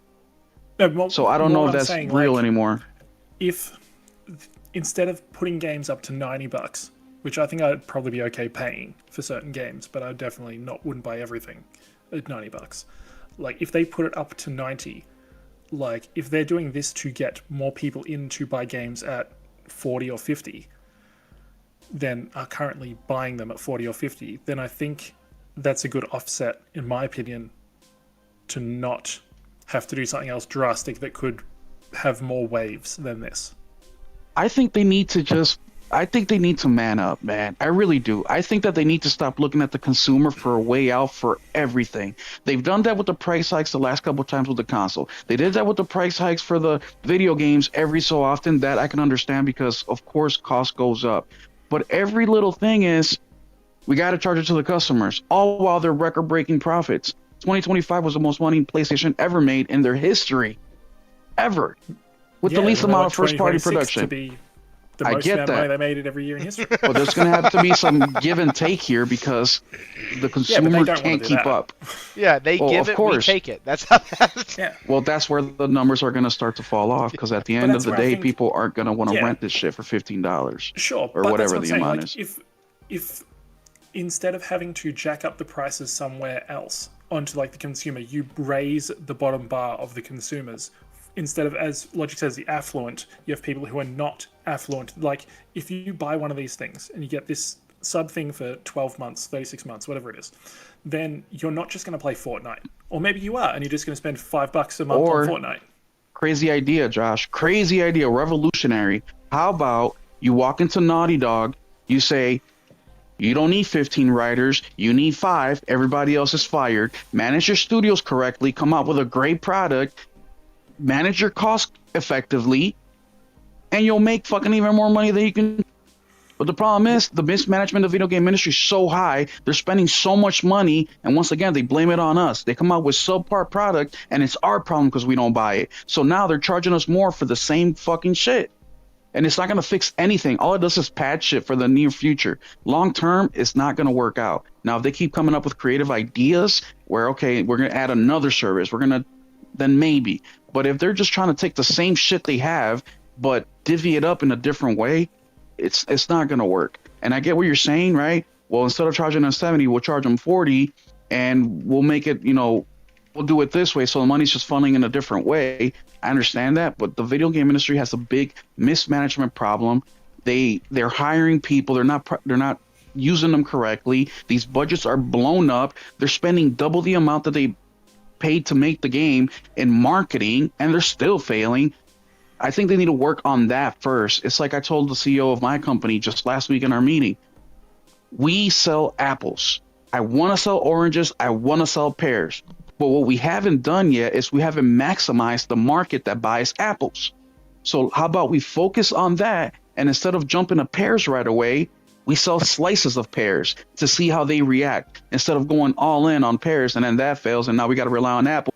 But guess what? We haven't been taking care of apples because we've been trying to grow pears. The point is, let's focus on what we have. Slices of apples. No, I get it, but the point is they need to focus on them. The industry needs to focus on them. They need to be more efficient. They need to worry about how they spend their budgets more correctly. How much money do you think Naughty Dog has spent this console generation in their live service shit and whatever other projects they're working on, and they still haven't really produced anything but the remakes? And who knows, maybe the remakes did well for them and they made some money, but they're spending a lot more. Well enough to keep them going. Oh, I'm sure they did. I mean, Last of Us 2, Last of Us 1, incredible sales there, but not everybody's Naughty Dog in the industry. Oh, I agree. And I think that's why we have remakes and stuff, is because they need to figure out what the fuck they're doing with money. But yeah, absolutely. I have no problem with them. So that was a really good conversation. Really great talks tonight, guys. A lot of fun. Over the next couple weeks, we have a lot of games coming out. We got Styx that drops tomorrow. Marathon. Ease 10 Proud Nordics drops on the 20th. That is the updated version of a game that came out last year. Interesting. Now, I think there's a time delay for what we got over here in the U.S., but you have Resident Evil Requiem on the 27th. You have Tales of Berseria on the 27th as well. Then you have Marathon on March 5th. On March 3rd, I think you have Legends dropping. No, that's the 10th is Legends. The 10th. Okay, thank you. So you have the 10th for Legends. All in all being said, there's a shit ton of stuff coming out. Monster Hunter Stories 3 is coming out. MLB The Show. Crimson Desert. Yeah, MLB's in there somewhere, yeah. Yeah, MLB The Show's in there somewhere. MLB The Show 2026 is right there. Then you have Life is... blah. Mega Man No, that Life is Star. Strange. That should be pretty good. I stopped playing after the first one. It's like they're going back to like the first one. I think it's going to be really good. Mouse PI for Hire Yeah, actually that looks so super good. fun. So like, there's a ton of stuff coming out just over the next few months or couple months. That was just till the end of March. And then April hits, and my God, we don't even have time to talk about April. But a lot of good games coming out. We're going to be here to cover several of them. Super excited about the months coming.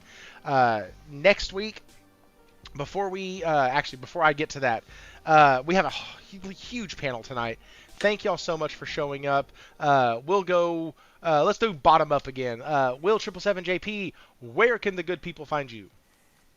You guys can find me over at Will777JP and on YouTube and X and all that. But you definitely want to come through if you're a Resident Evil fan. I'm doing Resident Evil Week starting February 20th all the way through the 27th at the drop of Resident Evil 9, which we will end it with a Will It Play with no internet. But it's going to be all Resident Evil content during that whole week. I've been having a lot of time recording it, and the members who've been watching it early, they love it as well. So come hang out. I'm going to be streaming Resident Evil as well up until then.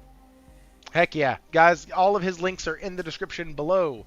Josh Ayres, first of all, I was going to say, how are you doing? Lord Jesus. We're about to restart the fucking show. Yep. Thanks for coming on, man. Always a great time. I know we have you here next week as well. Where can folks find you? In the Discord. That's all. I'm in the Discord. I don't do anything else. His X is in the description below as I don't use it. well. Don't worry about it. He does use it sometimes. Game Logic, this time I think I got it. I got your X, I got Rounding Off Infinity, and I have enough to keep going, all in the description below. Let the good people know if I missed anything. Where else can they find you? Nope, you got it all covered. Yes, I did it for the first time. I think one time I did enough to keep going. Then the next time I did Rounding Off Infinity and left off enough to keep going. And so I finally got it all. His ex is in the description. What's her name? Shut up, hero. Like, jeez, Lord help me. That's a good one. That is a good one. Shut up. Okay, next week we already have a full show next week as well. We have Josh, we got Falky, and then we also have Jez coming through the show well next week. That's gonna be a bad show. It's gonna be great. It's gonna be fantastic. He was gonna come on tonight, but anything over 4 people on a panel, and man, it just doesn't. It turns into a convoluted mess that I have trouble keeping up with. So he will be on next week. And yeah, we're going to have a great time. Thank you all for showing up tonight. Hit the like, subscribe if you haven't. Game Logic, Josh Ayres, Will 777JP, y'all made the show tonight. Thank y'all again so much for coming on. Y'all hit the like button, subscribe if you haven't already. And I am out of here. Thank y'all so much for showing up. See you on the